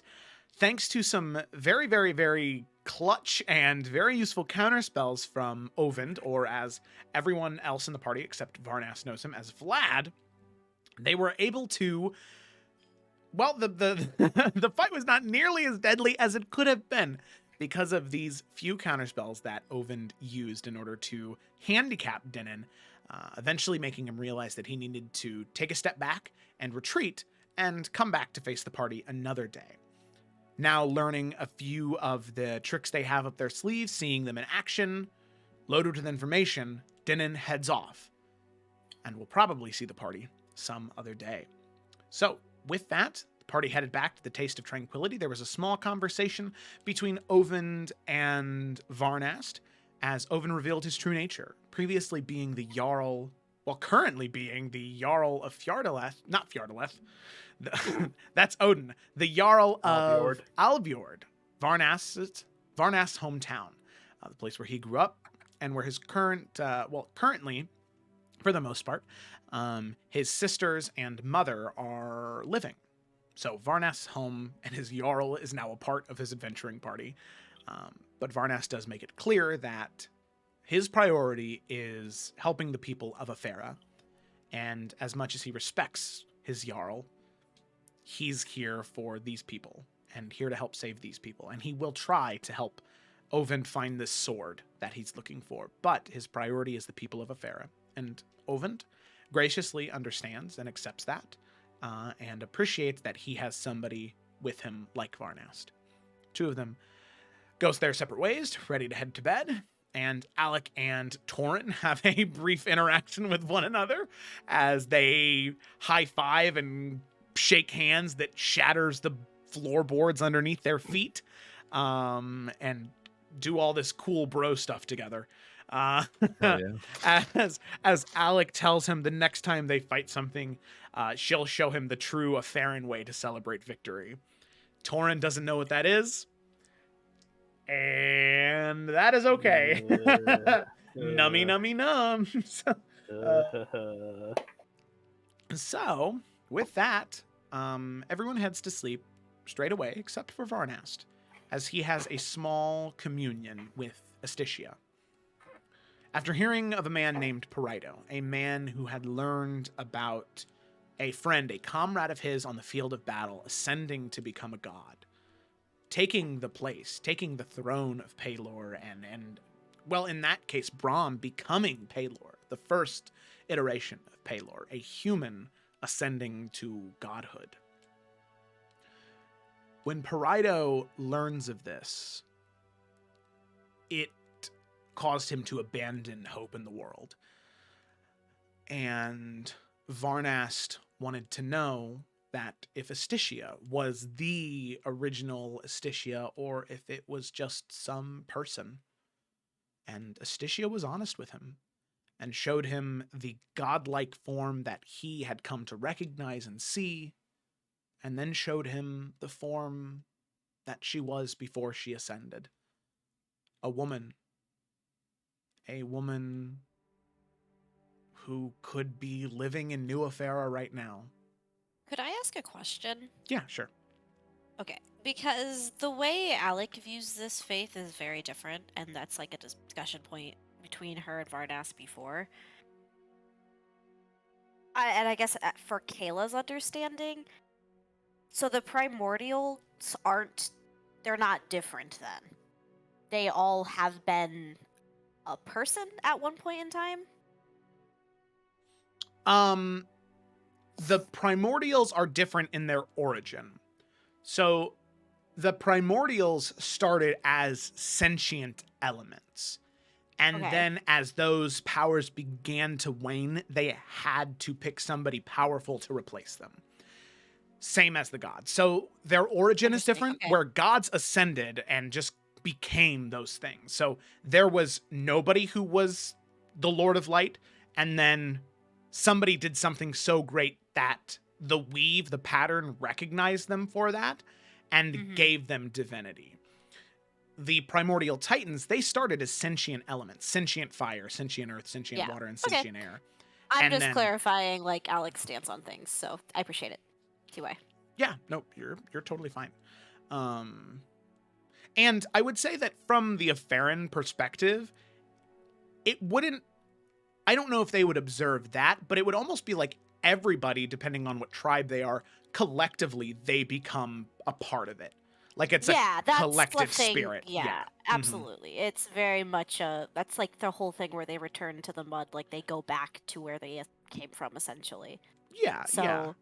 you know, Alec wouldn't really vibe with the idea that it was a singular person, more so that everybody is a portion of Asticia, you know, a portion of, you know, insert other primordials here. And that could, obviously, that could also very well be true, you know, where... Yeah, I'm just clarifying, so I know, like, if that conversation ever was to come up between the two of them, where Alec's faith lies. So, appreciate it. Yeah, and both are true, you know, there's...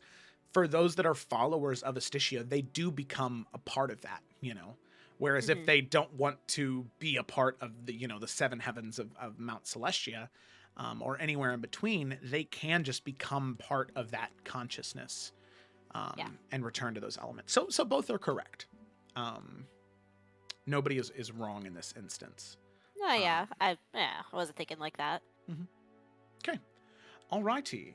So with that, party heads to sleep, and you wake up the next morning ready to head to the Bloody Mesa. So as you're getting everything ready in the morning, Grace and Duncan, you can see the two of them, and Morganix, as you look at the two of them, there is a different energy about them, and it seems as though Duncan was persuaded by your words and did in fact say something to her last night before they headed into the Bloody Mesa. Oh boy. They aren't speaking, they aren't looking at each other, but they aren't arguing, which is at least good.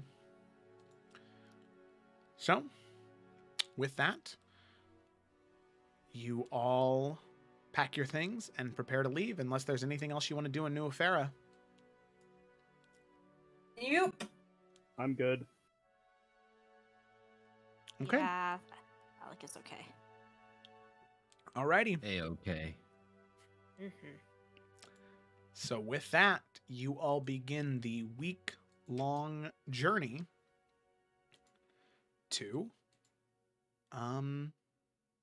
Nazunet, this city that you were told to go to in order to find these lizards, transfer of the mounts, and then as your sort of launching point from that sort of transitional space between the Shomosoan Riverlands and the Bloody Mesa. So you begin that journey. And over this week, the surrounding area of New Efera is fairly tame. Ever since the troops returned and the construction effort has been continued, any of the lands in this area that were purged or natives were taken from, they've slowly begun to repopulate the area. They begin to farm and till the land in the ways that they know best how, as to provide food and resources for these people that are now trying to survive in New Efera. So the first probably day and a half to 2 days of travel is fairly lighthearted. You have time as you're moving through to just spend time breathing and writing in your journal, doing whatever sort of activities you want to whenever you stop for the night. And then eventually on the third morning, there is a very, very obvious transition where the world around you, the temperature changes. For one, it gets a lot warmer, and you didn't think that it could get that way. But it does. At this point, as you begin to travel from the Shomosoan Riverlands to now the Bloody Mesa, you can feel that heat goes from that very damp, natural heat to this very, very dry heat. You can feel your skin begin to crack, your lips begin to chap a little bit, the moisture in your mouth begins to evaporate as you can just feel that dryness on the back of your throat. And you can see the rivers fade, the vegetation fades, until eventually all you can see are these large sandstone outcroppings and small clusters of vegetation every once in a while, and flat land as far as the eye can see, with these jutting stones from the ground of these deep yellow and brown and red hues as you enter the Bloody Mesa. So, as you enter, the temperature hits. And you can feel that it's probably about 110 to 112 degrees Fahrenheit, or about 43 Spicy. degrees Celsius. Gross. Quick aside, like, did we have any discussion time on the road? That's what I was just about to say. So as I'm so sorry. no, you're fine. You're fine. So as you get to the Bloody Mesa, you make that transition. Eventually, you still have about 3 days left of your journey. As you made those first, you have about 4 days left of your journey as you made those first 3 within the Shomosoan Riverlands and now into the Bloody Mesa. And as night begins to fall, camp is set up, and you begin to unpack your things and gather around a small fire as the temperature of the Bloody Mesa, as soon as the sun begins to go down, the heat drastically begins to decrease. And it's probably only 70 degrees outside, 60, 70 degrees outside now, but that drastic drop from daylight to evening, you still need to have something to regulate that temperature in your body. So as all of you head to your camp for the night, with that, as the 6 of you and Morning Light, of course, are sitting around the campfire, it's up to you what you'd wish to discuss. The meal has been prepared by Grace. It is a very simple meal of a very simple stew, but it is something to get you by and to keep you hydrated and fed. But yeah. Wouldn't have waited 3 days. At some point, I would have tried to talk to a couple of people, like, first night. Yeah. Okay. If that's okay. Yeah, that's fine. One of them would have been Duncan, to see if I could get him alone and see how things went. Yeah, sure. I would say that probably on the first night, he, as you would have approached him to talk about it, he would have said, I'd still like some time to process. Dan, I'm sorry. It's all right. It's just,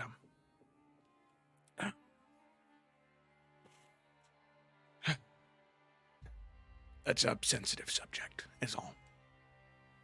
Of course. And I would just wait for him to come to me if he does. Yeah. And eventually And if not, force it. Yeah, eventually he would. As he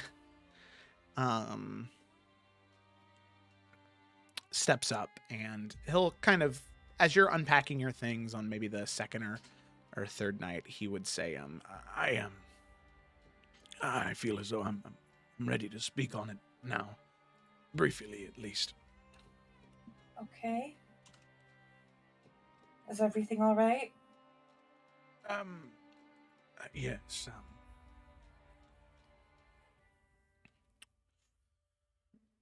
You see, I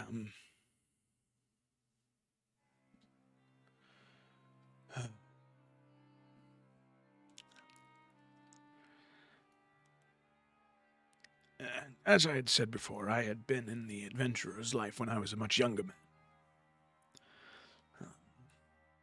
Grace and I and Frederick, going around from ancient place to ancient place, whether it be an Iverion or the Salamander Coast or Tarkir, and then eventually Efera, we would go to strange places. And, well, typically adventurers, when they go into dangerous places, there's a chance the worst can happen. And what I can say is that what happened at the tomb of Baralo wasn't the first time that had happened to me.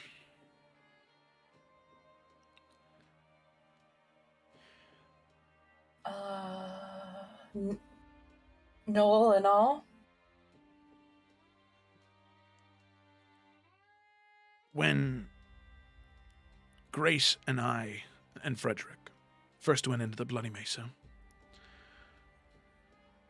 when Korvac attacked us when we were much younger,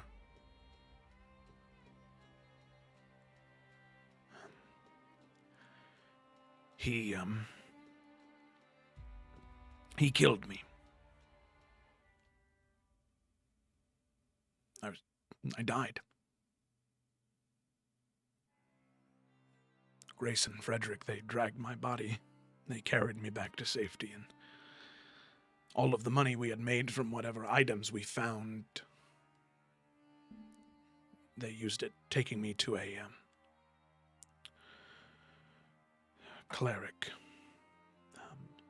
They brought me back. And I had to make a solemn vow to Grace that I would never put myself in that much danger again. And that's why it was so hard to have the conversation with her. And it's something I don't like to think about.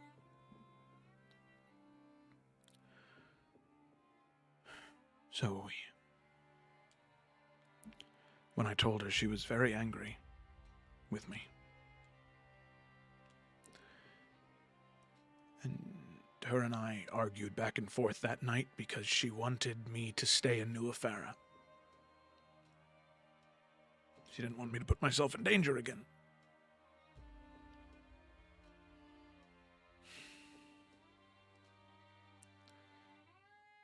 And I told her no. I felt like I needed to come.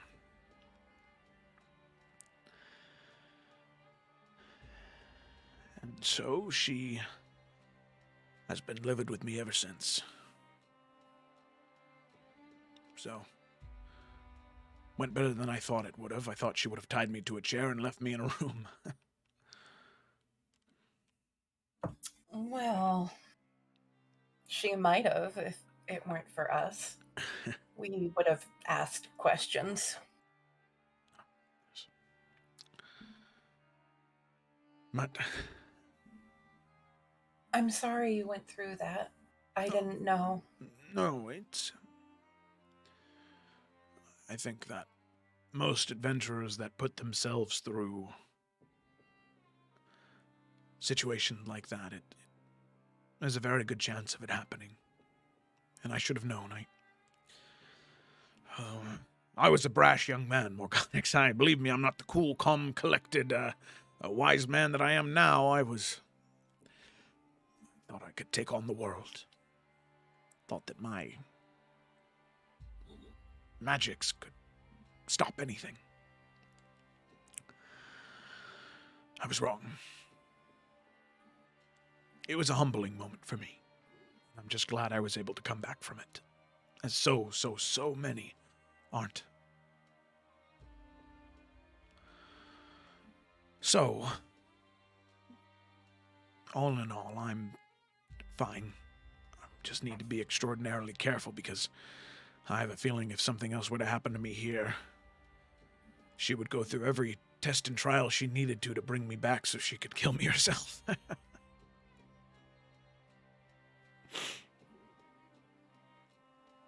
It's a very loving sort of anger.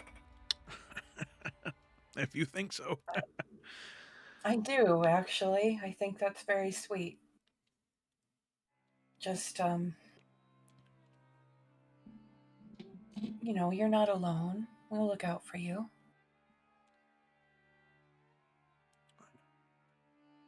It'd be better if Varnes doesn't have to bring you back again, though. Let's just never go through that again. No, let's not. Believe me. Happens once. I'm glad you told her, though. I still think honesty is important. Yes, I agree. And hopefully in time she won't be as angry. Although it's justified. Just give her space for now. Keep a 12-foot pole between me and her. Yeah. And he'll give you a smile and nod and head back towards his tent. Cool. Sorry. No, you're good. You're good. I also would have tried to get Alec and Varnast together at some point. Yeah, sure.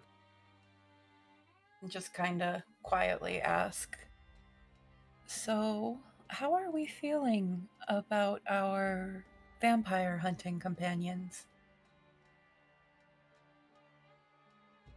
Well, they seem to be helpful so far, powerful. They know how to handle themselves in a fight. This is good. It's all true. They were very impressive. And I made it very clear that this is dangerous and they may not walk away from this. And if they're willing to go into the steps with us, has to mean something. Whatever Vlad is looking for, it's worth something. It's worth risking his life for. And Torin seems like a very kind friend. Torin does seem kind. I worry about Vlad, but I wish he would have told us what it is he's after. The whole thing gives me some pause, but I don't actually think he could abandon us and see to his own agenda once we're there. I'm hoping that he needs us. And I hope this does not come across as rude anyway, but I have to do this. This is important to me, and I know it is important to you all, but I also hope that he is with us, but if he is not, I cannot turn my back on what is right and needed for the people. We would never ask you to, Alec. But if we can help him in his journey out there, I am more than willing to do so. He seems... Well, I don't know how he seems, but Torin and him get along well, and Torin is very open. Vardas, what do you think? I don't think we have anything to worry about with these two. Margonix looks a little surprised, and there's even a little bit of smile and humor about her, and coming from you, that is high praise indeed. It's not praise. I just understand that sometimes you're not always ready to share the pain you're going through, particularly to strangers. That is a very fair statement. That is. And it Vladimir makes and I me... talked last... Oh, sorry, go ahead. No, go ahead. Vladimir and I spoke briefly on the way up to the room. Just talking about the fight and what happened. I reminded him that we were going in there for the sake of many, and that what we were doing came first and was the priority. If we can help them, I have no issue with that. But we're not going to risk what we came here to do for it, and he understands that. Right, well, that is good, then. Honestly, if you feel comfortable with it, that is something of a relief to me. I know I can trust your judgment. Besides, You saw those two last night? Yeah, they didn't have to do that. That was wonderful. No. Forget the intent, their skill. Haven't seen people fight like that in a long time. Certainly not going to turn down the help if they're offering it. Absolutely, good allies out here will make all the difference. Especially because we can't forget that we're a little bit outnumbered here, potentially. 5 against 750,000, was it? Yeah, but I mean, Alex at least 3 on her own. I will gladly eat as many hearts as I can. That wasn't what I meant, but yes, that as well. Okay, I feel better. I was worried before the vampire fight, a little less after, but Agreed. I was also worried about potentially bringing tourists along, but those two are certainly not tourists. They have No. skill. Okay. Then I will proceed with an open mind and heart. Alex smiles at the heart line. Also not what I meant, but yeah, let's see if dinner's ready. Okay. So with that, as the three of you return to the fireplace where the kettle is currently sitting atop, currently bubbling and stewing, there is some type of meat and vegetable stew, heavily seasoned, very tasty. As the three of you make your way over and sit down, the 5 of you now sit around a circle with one another, looking across the kettle towards one another as you dig in. As you sit What are around Grace this and Duncan doing? campfire. Oh, they've gone to their tents. They are not in a talking mood to anybody. Fair. Yeah. Torin, Yeah. where'd you learn to fight? Oh, I trained at one of the Children of the Flame. No longer with the organization, though? Oh, well, technically I was never with the organization. More like a apprentice that never got hired. But I was there for quite a while, and I was taught how to fight, and well, I guess I've always kind of known how to fight, but my skills were honed in. Seems like they're a loss.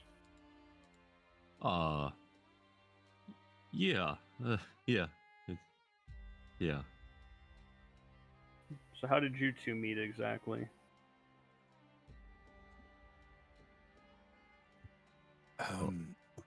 I needed muscle for my adventures. As you can see, I am not one of great strength. And as you can see, I am one of great strength. I wandered into a tavern. People thought that I was someone to jump. Torin, being a kind soul, took care of them. I and then kind offered him a position, and we've been traveling since.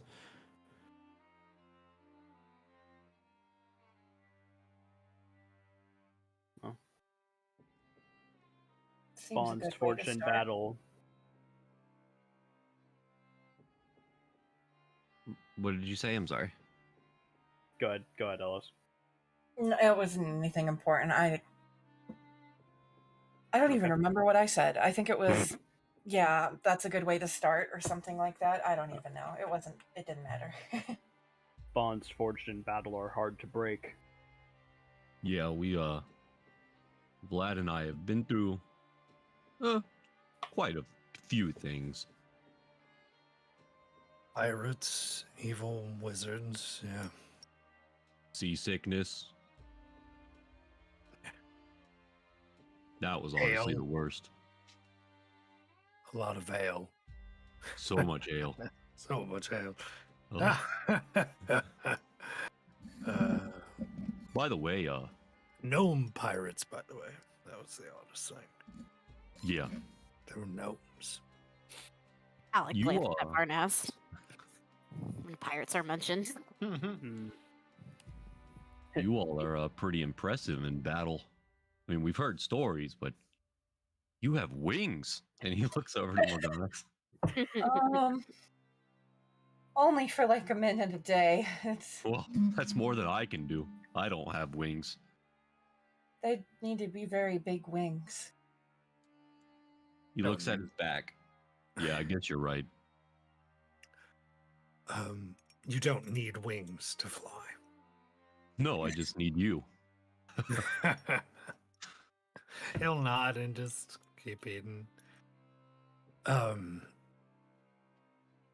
Since there are 5 of us, is there any sort of arcane power do you think we all would need for transversing all of this, or if we get into any trouble?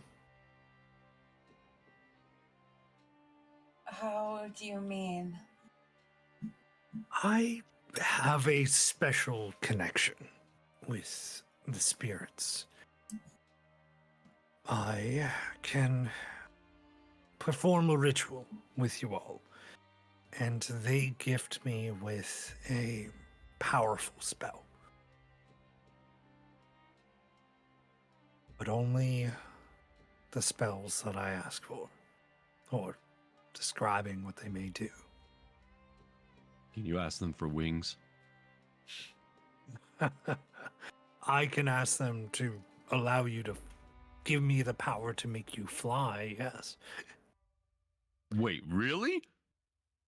I'm sure it's in their capability. I don't know Alright, if we we'll need have to- all of us for that, but Well, yes. we'll have to talk about this later. This is something I did not know.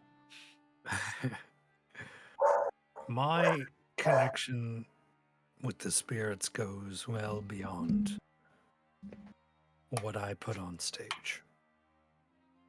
You can talk to anyone. I can talk to those that come to me. And what kind of spirits come to you? Often souls that are lost, souls that have a story to be told, travelers, adventurers, forgotten. I don't always have the best control over it, but sometimes, and Alec, you may not be aware of this, I can send the spirits to assist people. A wisp of energy comes out of me, and I can help. So Tor and I have grown accustomed to traveling just on our own. We are never truly on our own. These spirits want to help. They yearn for it. So you're saying they're not Trapped? bad or, well, Oh. that, or bad or wrathful or undead. They're just lost. Yeah, indeed. Do you help them find their way? From what I can tell, having their story told releases them. Do I believe him? Do I feel okay about this? I don't know. I don't know. Oven, does she? I'm asking for an insight check. Does she need to make one, Oven? She does not need to make one. Okay. She's still kind of feeling out how she feels about what he does. Okay. Here, I will show you. And he will I will quickly roll a d10.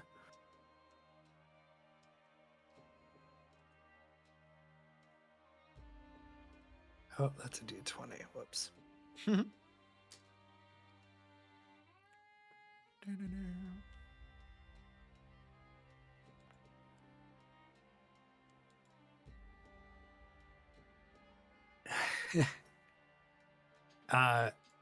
He holds out his hand, and spectrally a illusion, roughly a spirit's image, begins to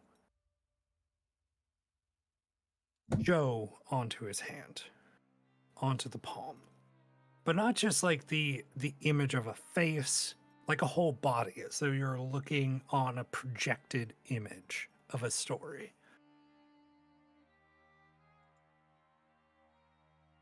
But before that happens, he holds his palm out for a moment, rolls his head back into his eyes, or rolls his eyes back into his head. Or both, maybe, who knows. I don't know. I don't want to see that first one. That's horrifying. Right. First one scared Doggelin a bit. Yeah. And then the image begins to like show onto his hand as he just goes. And as he coughs out a little bit, this like spectral form forms around his hand. This spirit that I had summoned is the tale of a brute.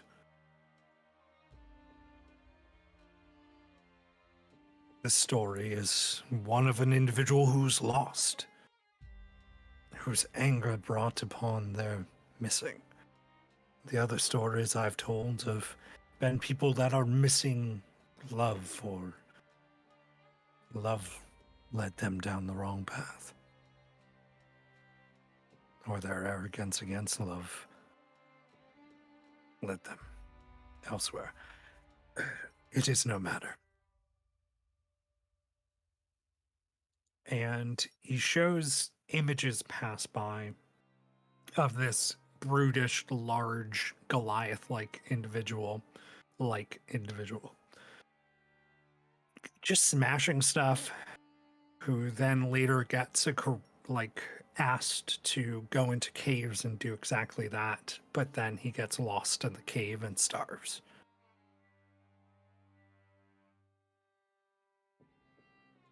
You cannot smash your way out of everything. And then as the story dissipates, he releases it, and you see the flames of the fire around them, or in the fire pit, change colors as the wisp dissipates and the spirit is gone. Their story is told.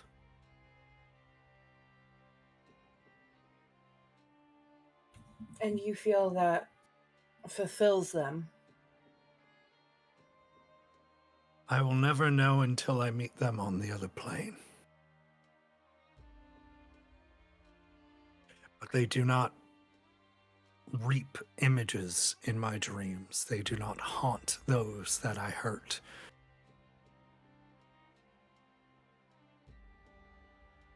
Okay.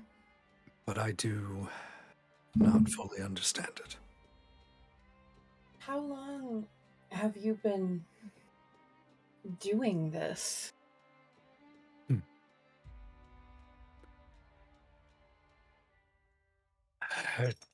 For some time. Years. I've trained up in the mountains. Claire, traveling band of individuals taught me this. Anyway, that is my power, so anyone else wants to share tonight, I feel I am, even as a performer, I feel I'm a bit of a spotlight. Oh, well, if we're sharing, I guess I could tell you all that I woke up a couple years ago with no memories of my past. Oh. Hmm? You don't remember Anything? No, I just woke up and Alec is Yeah. like looking between Vlad and Torin, so confused. This is where my abilities shine, and our friendship really blossomed was his strength and determination and kind soul helped me a great deal. And I help him try to figure out who he is. Where did you wake up? I'm not sure exactly where, but I do know it was some sort of battlefield or something. I don't know. I woke up and there was just bodies everywhere. And there was no one who could tell you who you were or how you got there? All I had on me was this pendant, and he takes the pendant that he has that has the children of the flame symbol, and then that other weird sun symbol. And then he has like a dog tag almost that says Torin on it, and he says, and then I had this, so I at least knew my name. Well, I think this is my name. Perhaps you were some great warrior from another time. That would be funny. I don't think so, though. Maybe I just got drunk and passed out. I don't know. Well, someone once told me it's not about your past, it is about the actions you continue to do. So, as long as you continue to do good and fight for what you believe is right, that is truly all that matters. Yeah. Though I'm sure it is important to you to know at least where you came from. Well, yeah, I would like to know something. But it's not something that I'm actively trying to seek out. But it just so happens that where we're heading, there's some sort of information there. This symbol, and he shows the sun again, was carved onto one of the rock formations, and well, it looks like the universe is kind of pointing me in the right direction.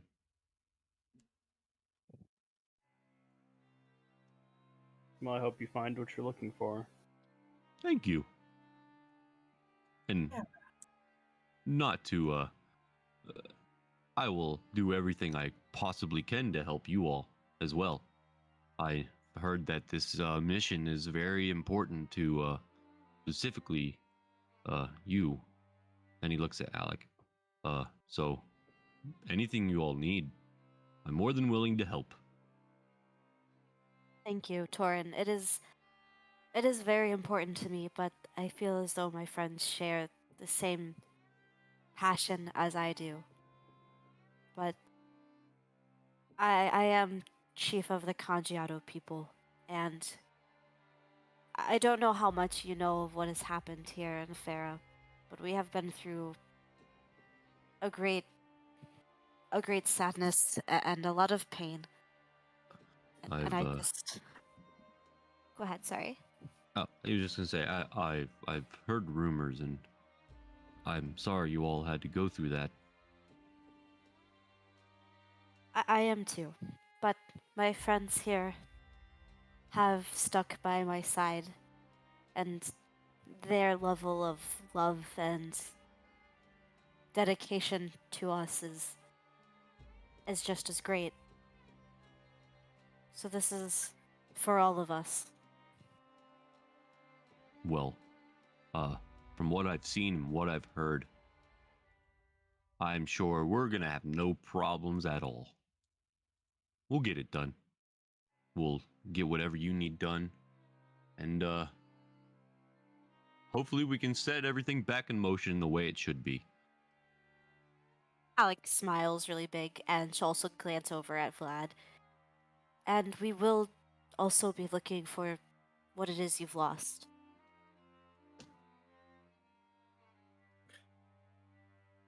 Thank you. she'll just nod. It is not often I come across leaders, but Alec, you seem like a strong one. Oop, she'll blush because she does not feel that way at all. Oh, is Sigrun here? Wait, no, you'll make her blush even harder, but in different ways. Yeah, I like you can just see like a touch of red hit her face. She's not good at taking compliments, but she does nod and say, "Thank you. It is something I am still learning to do, but I appreciate your words." I'm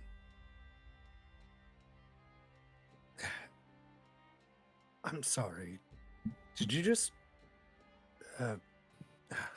make a joke? Varn asked. Oh, no, you misheard. Oh. Wait, did he say that out loud? Ah. I mean, I didn't, but it's canon now, so yeah. Okay. Okay. Well, I if wasn't he sure if said you that did or out not. loud, oh no. Okay, if he said that out loud, Alec is going to shoot you a very interesting look. Oh, boy. Who is this? This, Sigurd. No one that is of importance of any. I mean, they are very important, but in a way that is to what is currently at hand and not for any other reason of importance. She's an Can I, ally. So is can the I easy way to look answer that into question. this? Can I read into her body language a little bit? Oven, you yeah, I mean you can recognize the sort of visible butterflies, or I guess in Alex's case, pterodactyls that are currently the blush as she's it's pretty obvious what feeling she's trying to hide. And Alec, if I'm overstepping by saying that, Nah, Okay. it's fine. Not at all.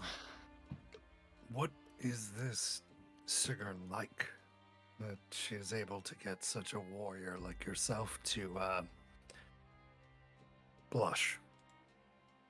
I don't know what you're referring to, but they are a great warrior from far away, who has a lot of strength. We sparred once, and it was a great time. I feel as though people are looking at me, and I don't understand why. That's not Maybe. innuendo. They actually did spar. Oh, who won? Oh, it was. We both decided it was a draw. Oh, okay. See. Wow, it is very nice out here.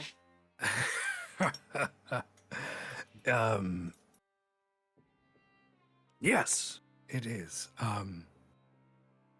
If you all would not mind, I will take my leave of you all, and I need to,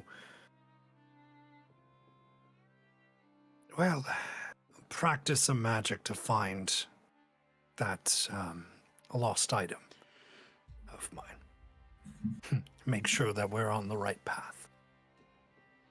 I'll take the first watch tonight. I will take the latter. Torin will take watch with Oven. We'll stay with you, Barnast. Okay. look at that, Morganax, you're getting a full night's rest. Just kind of happened, but all right, I'll make it up the next day. Alrighty. So with that, all of you finish eating your dinner. You finish out your conversation, and you retire for the night. Alec and Varnast, you start the first watch. Of course, Alec, as always, Morning Light will stay up with you through the watch as well. So, baby. as the three of you are on watch, Alec, Varnast, I'd like you to make perception checks, and then Alec, go ahead and make Morning Lights with advantage. What's up? Yeah, because he's got advantage on perception checks that deal with hearing and smell. He's the goodest boy. 12. 25. Oh, Jesus, okay. Alec rolled a 16 plus 6, which is Ooh. math. 22. 22. Thank you. Wowzers. I teach theater, not math, everybody. Which is math. Okay. That's a 4 for the first roll for Morning Light. And then a 3 for his second roll. Yeah. He's distracted by probably, I don't know, what kind of rodents would be out here? They're like little prairie dogs that like pop in and out of the ground. So he's like He's too digging in the busy doing holes. that. Yeah, like and they pop out and they kind of and he's trying to get at him. Oh, that's great. Okay, then yeah, Alec will be paying attention. Alec probably would have be enjoying an evening smoke as well. Smoke weed every day. Thanks, Snoop. Okay. Yeah, Varnas will just keep an eye out. So He doesn't mind. as you're in the first half of the watch, you can see that every once in a while there are maybe like vultures that swoop around and then sort of fly off in another direction. The prairie dogs continue they continue their evasion of Doglin, and Doglin is is so angry. He's such an angry dog right now because he can't catch him. They're just too fast for him. The creatures that he's killed were not nearly as evasive as these prairie dogs. He's cute. He's trying his best. Yeah, he's really is. But with that, your night goes so far. The first half, your watch goes undisturbed. So it's up to you if you want to have any conversations or if you just wish to sort of sit and in silence and gaze up at the stars. It is a beautiful night, by the way. The clear skies in the desert. It's so flat. You can see every star and constellation there is. I think Alec would still be kind of embarrassed about the conversation earlier, so she's just gonna lay flat on her back and just look up at the sky. Not doing her job at watching out, to be honest with you. But yeah, she's just kind of laying flat and looking up, and she's not gonna say anything because, like I said, I think she's still embarrassed a little bit. Varnas will eventually break the silence, and while he's actually keeping an eye out, he's just gonna say, "Have you thought about what you're going to say yet?" Say about what? Your meeting.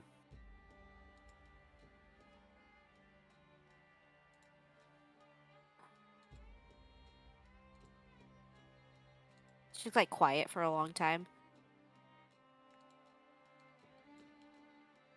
Yes and no. I think I've changed my mind at least 10 times. That's normal. I'm going to say the truth.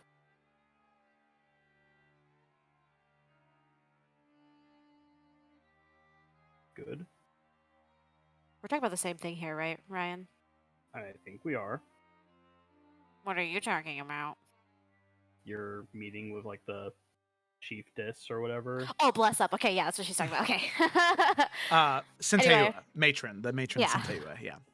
I wanted to say matriarch, and I was like, nope, that's the wrong term. I didn't remember what it was. Alec is just gonna still laying flat on on her back. She's just gonna say, every story I've ever heard, and the one time when I met her, even though I was quite young, she has always expressed great kindness and compassion. And I know there are other chiefs who tradition is everything. And I know that they are not going to be happy no matter the outcome. Because I did not do things the traditional way. I had no choice, but it's not going to matter to them. But with her, I think that she will be on my side. And I am confident in my actions, and I am confident in what I will say when I come up with it.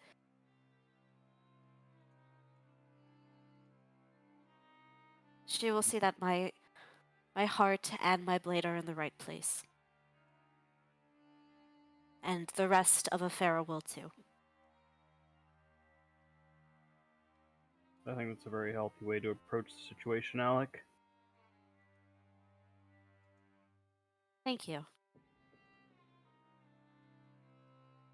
I have to start making decisions, and I cannot be. I don't know the right word, but I cannot stand on both sides of one line. Yes. And I'm sure you understand, but it might take years or it might take a whole lifetime to get some people to fully trust you. All you can do is your best, though. Like we've said before, you can't make everyone happy. Right. Yeah, I know this. I think I know this. Hmm. But I am going to be better. I will be better than Logan was. I have to be.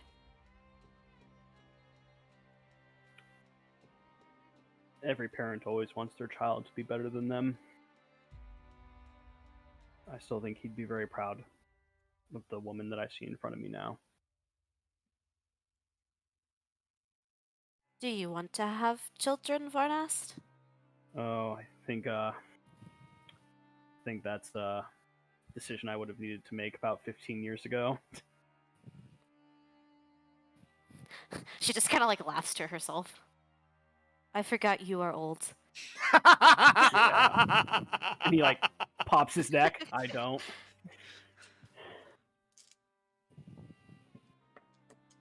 You would make a good father, Varnast.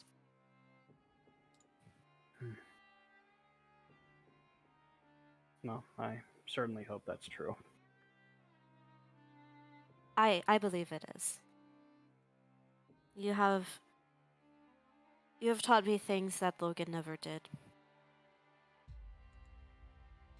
And I cannot thank you enough for that. Well, you're welcome, Alec. And even if you are old, I still love you very much. Thanks. That means a lot. You're very welcome. Listen, if you want, things have been fairly quiet. If you want to get some rest, I can finish the rest of this on my own if you want. Are you sure? Yeah, I'm okay. Okay. Did I really make a face when Sigrun was brought up? No, I was just teasing. Okay, good. I was just... okay, good night, Varnast. The moment Alec turns away, Varnish just gives the stupidest grin to himself. And she'll go and use morning light as a little pillow. Yeah, the plate mail pillow that you like so much. Sometimes people like firm pillows. That's Damn okay. it! Alec fucking drinks nails for breakfast, okay? All right. Ew. I don't know where that came from. I'll shut up now. She's meditating. Okay. Alrighty. So as that watch was happening, right as the watch was beginning, Ovind, as you were alone in your room, there was something you wanted to do, correct? Correct. Okay. I wanted to scry. Okay.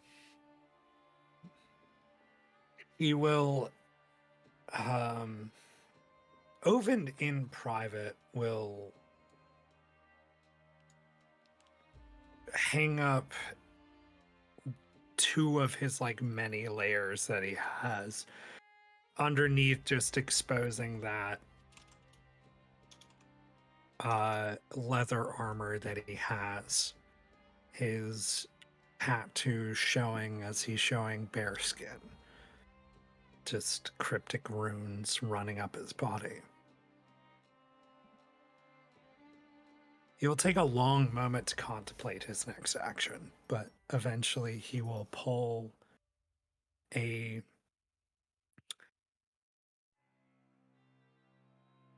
locket of hair wound up in thread.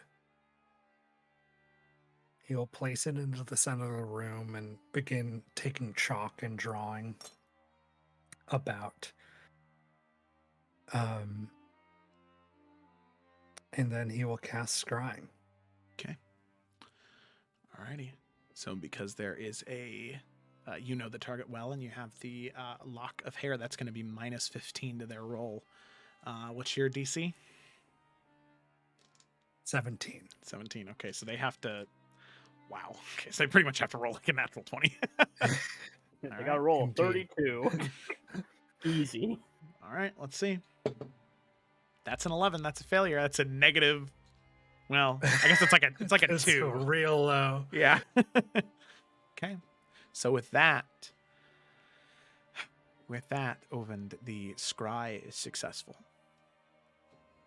These late hours of the night, as you peer through the magical waves in the room, gazing down at the lock of hair, a blurry vision comes to life. You can see opal halls of white marble, glowing red and orange and white flames illuminating the halls around it.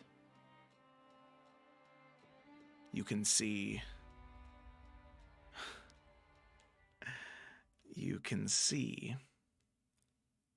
3 people in a room. One man sitting in the middle of the room meditating. His body in stasis currently reverberating this magical energy. Another man pacing back and forth, looking down at the man in the middle of the room. And then finally, the target of your scry. A woman of fair skin and blonde hair. In full plate armor and a greatsword on her back. A face painted for war, looking at the man with the golden skin and blonde hair as he looks down at the purple tiefling. You can see she is calm. She is fierce. She's focused. Although she's standing in one place, looking down at the purple tiefling, you can tell she is fully aware of everything that is happening in this room.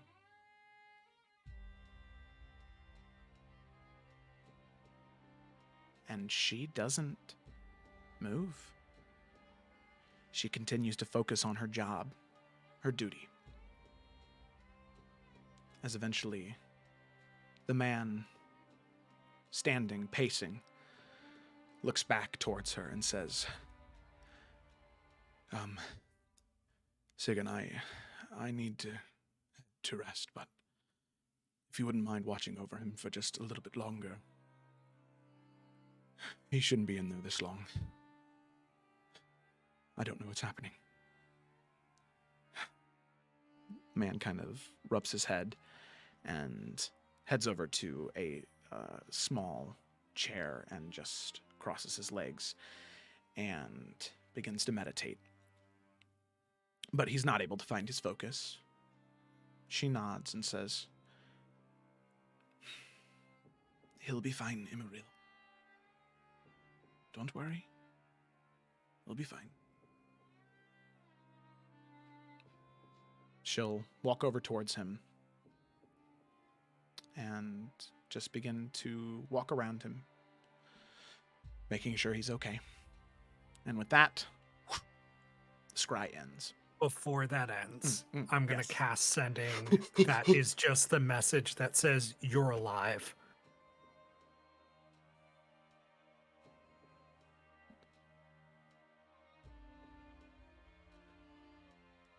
You see her eyes go wide.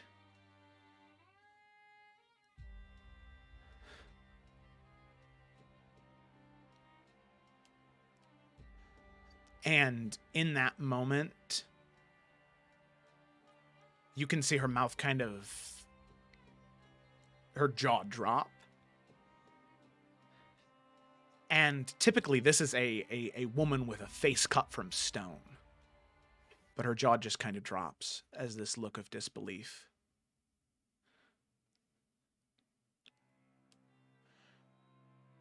And although she can respond, she can't say anything. He cuts off Scry. Okay. Whoosh.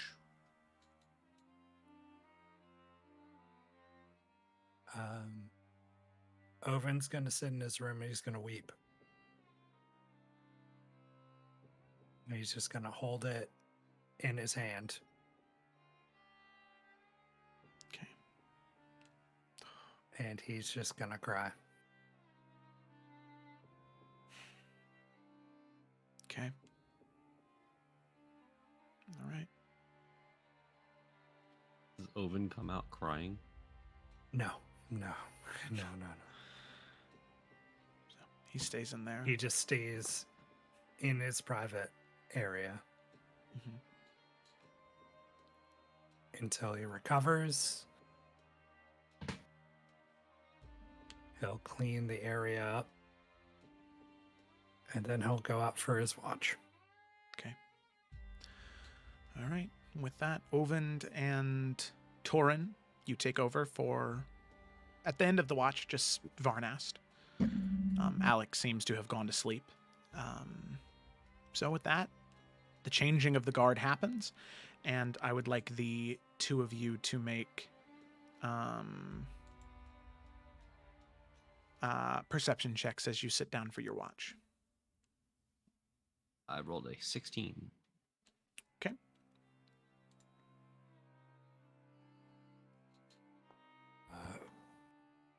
Yeah, 14 total.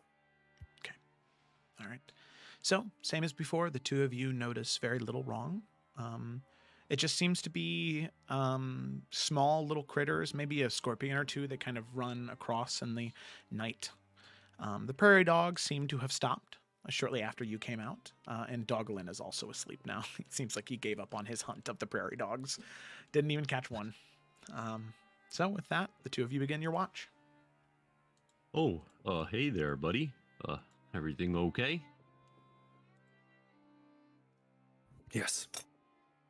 We're on the right path. We will be able to collect the sword very soon. Good to know. I'm assuming you used your fancy magic and saw it again. Yes. Cool. It's nice out here, right? A bit warm for me. Oh, I enjoy it, but I guess that is because, well, I'm me.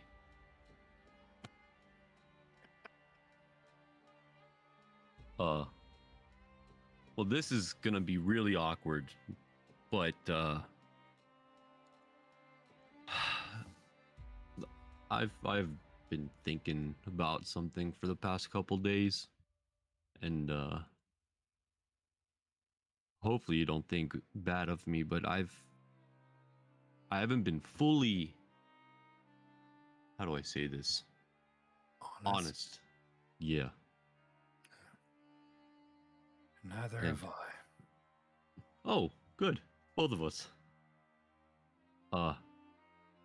Well, Owen, you're one of my, well, you are my only friend.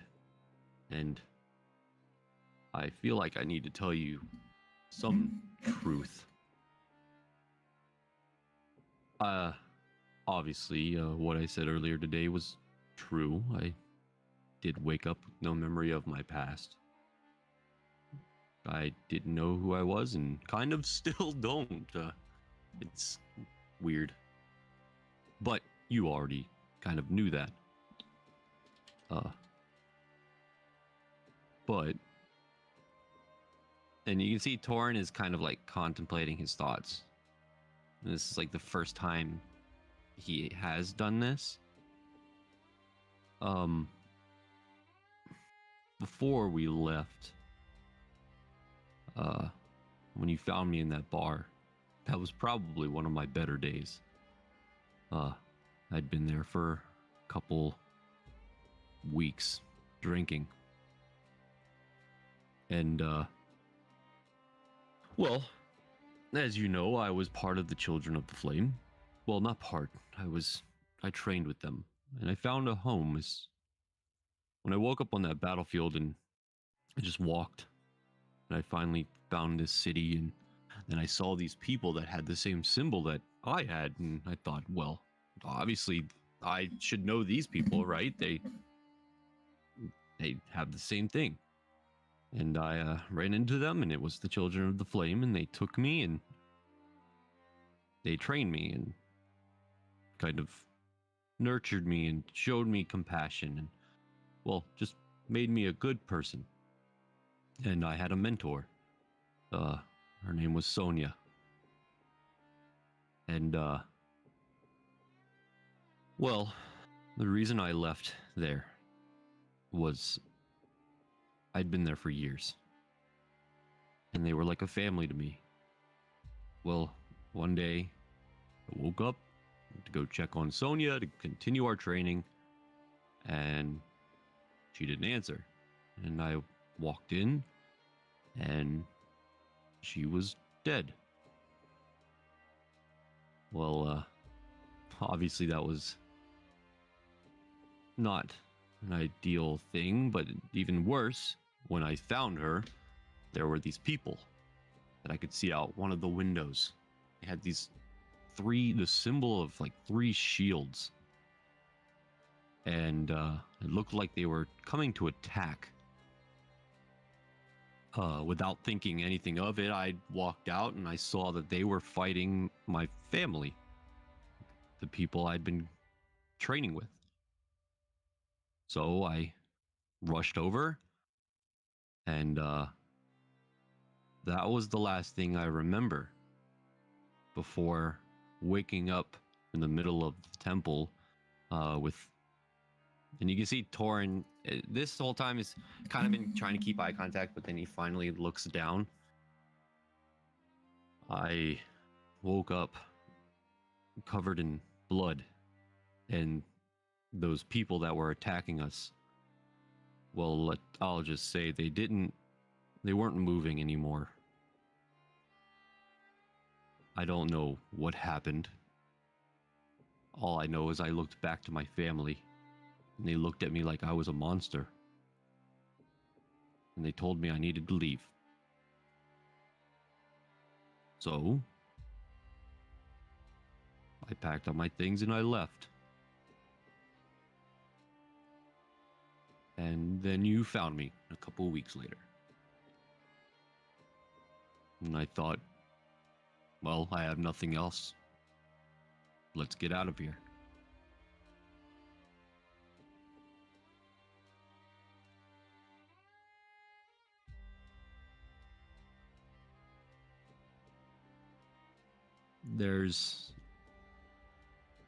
The reason I'm telling you all this is not just because you're my best friend. What that guy said a couple days ago, do you remember? He said there's an evil inside you. Right. That day, I don't know what happened, but I did something. I don't remember who I was before all this. So, what if there is an evil?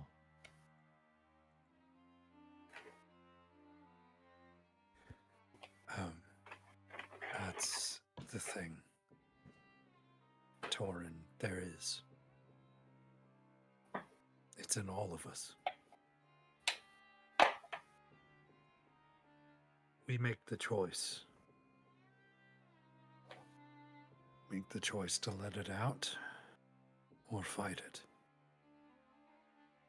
But as your friend, if that difficult decision comes and you cannot manage to do the good thing, I'll be there to help. You can see that Torrent's facial expression from kind of sadness turns back to like a big smile. And he looks at you and goes, "Thank you. I hope that it'll never come to that. And, yeah. Yeah, me too." You can see, like, as he kind of looked up, there was like a tear that kind of dropped down, but then like his heated body just kind of evaporated it a little bit. And then he goes, well, sorry for all that. Do you have anything you want to say? Not tonight. Oh, I okay. am, Well, that's fine.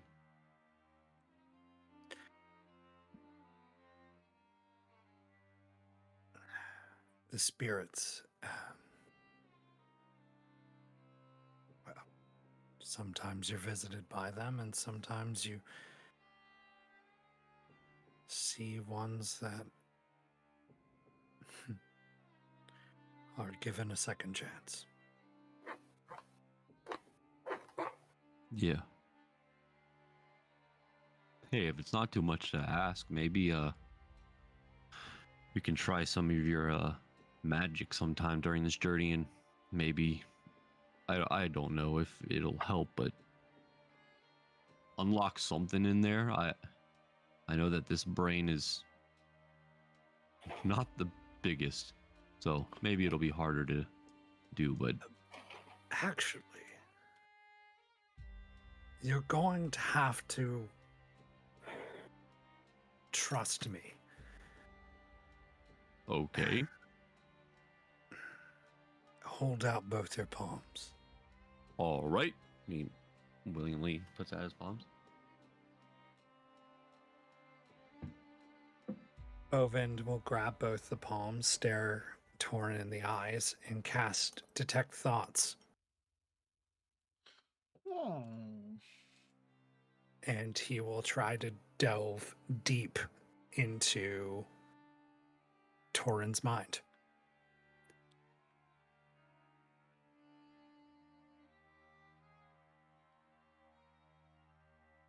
Huh. Okay. So currently right now, Torrin, just initially, what are you thinking about? What are the sort of surface thoughts and feelings and emotions on your mind? Fear. Okay. That's the, as soon as you detect thoughts, there's not fear of combat, obviously. Fear of the unknown and what he just talked about. Okay. All right. So then okay. Oh wow. Jeez, sirens right outside my window. So as you are prying, you try, I'm assuming, Ovind, you attempt to go deeper, right? Indeed. Okay. So, Torrin, this isn't you that's making the wisdom saving throw. I'm going to make this wisdom saving throw. Okay. Because as you attempt to peer deeper into these thoughts, you feel resistance, and you can tell that it is not from Torrin. Torrin's eyes are willing and open, and he's more than happy to let you delve deep. But there is resistance. So this, whatever this thing is, it's going to attempt to make a wisdom saving throw. So DC, what, 17? Is that what you said earlier? 17. Yeah. 17, okay. It's a natural 1. Wow. Okay. Oof. As you dig deep within the mind, you pierce through that veil, and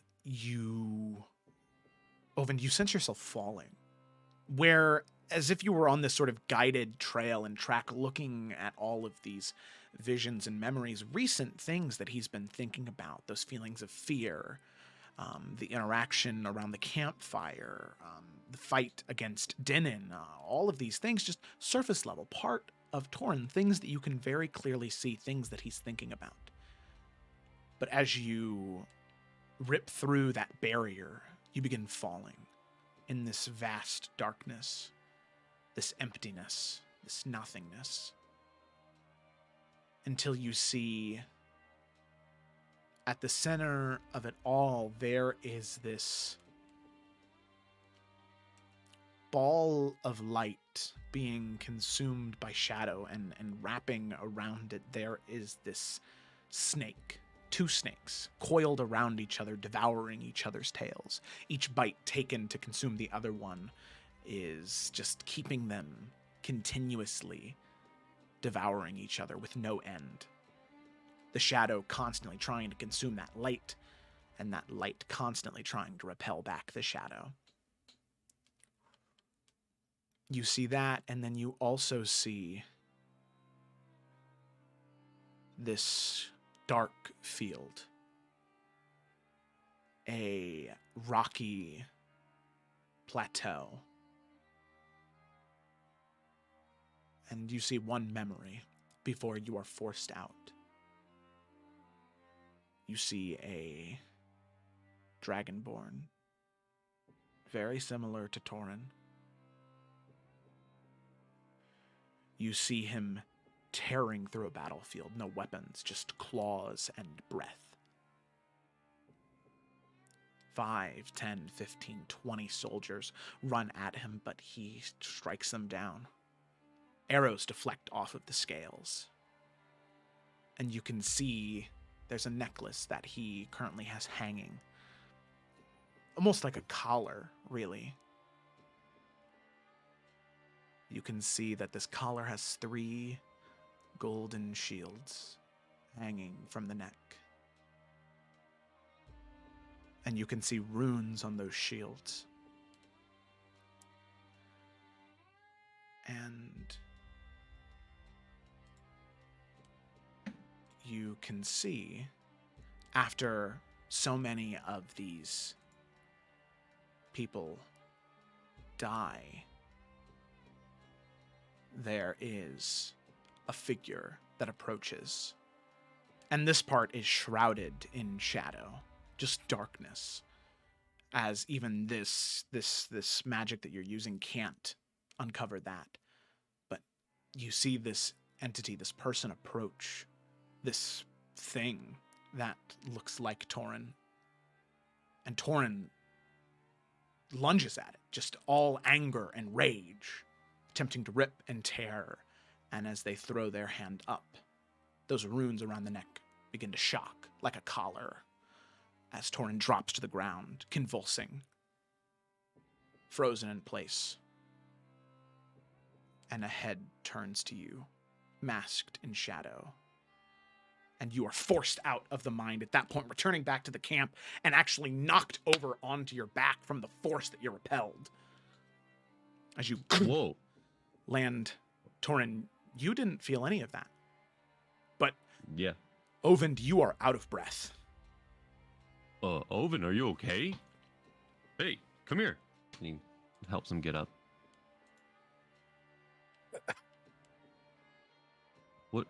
What happened?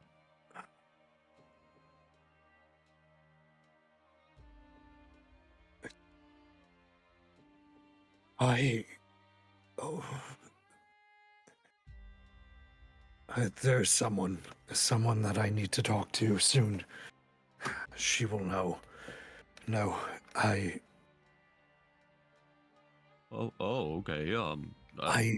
we can help you. I'm sure of it. Oh, that's great news. Did you see anything? I did.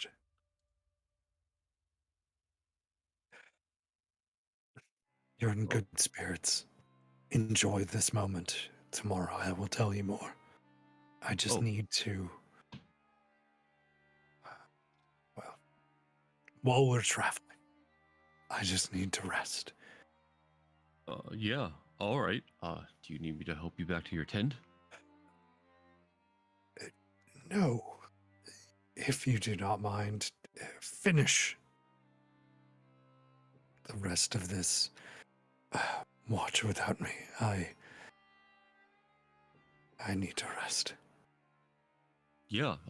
Sure. Don't worry. I'll keep a good eye out. Sorry. No, it is not you.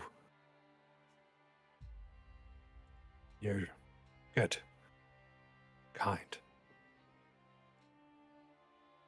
Torrin smiles. All right, buddy. Get some rest. I will. Thank you. And Torrin just watches him, like, he's smiling as he watches Oven walk away, but his face slowly changes to, like, concern. And then he just finishes out his watch. Okay. Alrighty. So, as you finish out the watch, nothing seems to happen. No anger or no feelings come back up. In fact, it's odd how much it affected Ovend, but you continue at the watch, and eventually the sun begins to rise, the heat begins to return, and as everyone awakes, you begin to pack up your things, heading back out into the Bloody Mesa. And with 3 or so more days left on your journey to Nazunet, Will you do it, Joe? that is where we're going to go ahead and end tonight's No. session. You Oh are my terrible. God. We have 30 more minutes. I mean, Oh my God. listen, if everybody's good for another 30, we can do another 30. Ooh, we I'm need to go okay. grab a drink, but I can go. I'm gonna have to put a baby to bed. I have a baby in my arms right now. You put your See, baby- I had It's a sense about it. I knew there was something disturbing in the force. Yeah, Spidey sense. exactly. My DM sense. So yeah, that we'll end it there. That's a good picking up point though, as you wake up and the last leg of your journey to Nazunet. There we go. That's a good one. That's a Yeah. good one. I'm just Yeah. putting this out here right now. If what I think is true, Alec doesn't even understand the feelings that she's feeling, but now she's gonna be so fucking heartbroken. Okay, sorry. I'll just throw that out. Just put that out there. It's fine. I'll shut up. Is that up? Never mind. Is that a microphone? My daughter is grabbing the mic. Oh, she's Okay. Aw. I didn't mean to say the word I said, but she didn't hear that. It's fine. She can't hear it. Oh man. All right. Well, thank you for watching, everybody. Greatly appreciate you. Hope you enjoyed. I know I did. Be sure to tune in tomorrow. If you want to see more Sigrun and Imriel, they'll be in tomorrow's Isles of Iberion session, as well as some other people, and it's a lot of fun there as they stare down a member of the 13 Forsaken of the Dark Ones Chosen. So that boy. on tomorrow or on Tuesday, the Adventures of the Salamander Coast. They just arrived in Fantasy Tibet, or Loshar as it's called. They've got some fun stuff cooking up there. And then, or tune in next Friday to see the party make their way to Nazunet. And I'm sure everything's okay in Nazunet. And it's going to be a fun time for them before they have to Everything's head totally okay. on. Yeah, everything's always fine. Yeah, Nothing's Friday wrong. seems like a cool dude. You can get a drink with him. He seems pretty chill. Yeah. Okay. Well, thanks for watching, everybody. Hope you enjoyed. I'll see you either tomorrow, Tuesday, or next Friday. Farewell. See you later. Bye. Bye.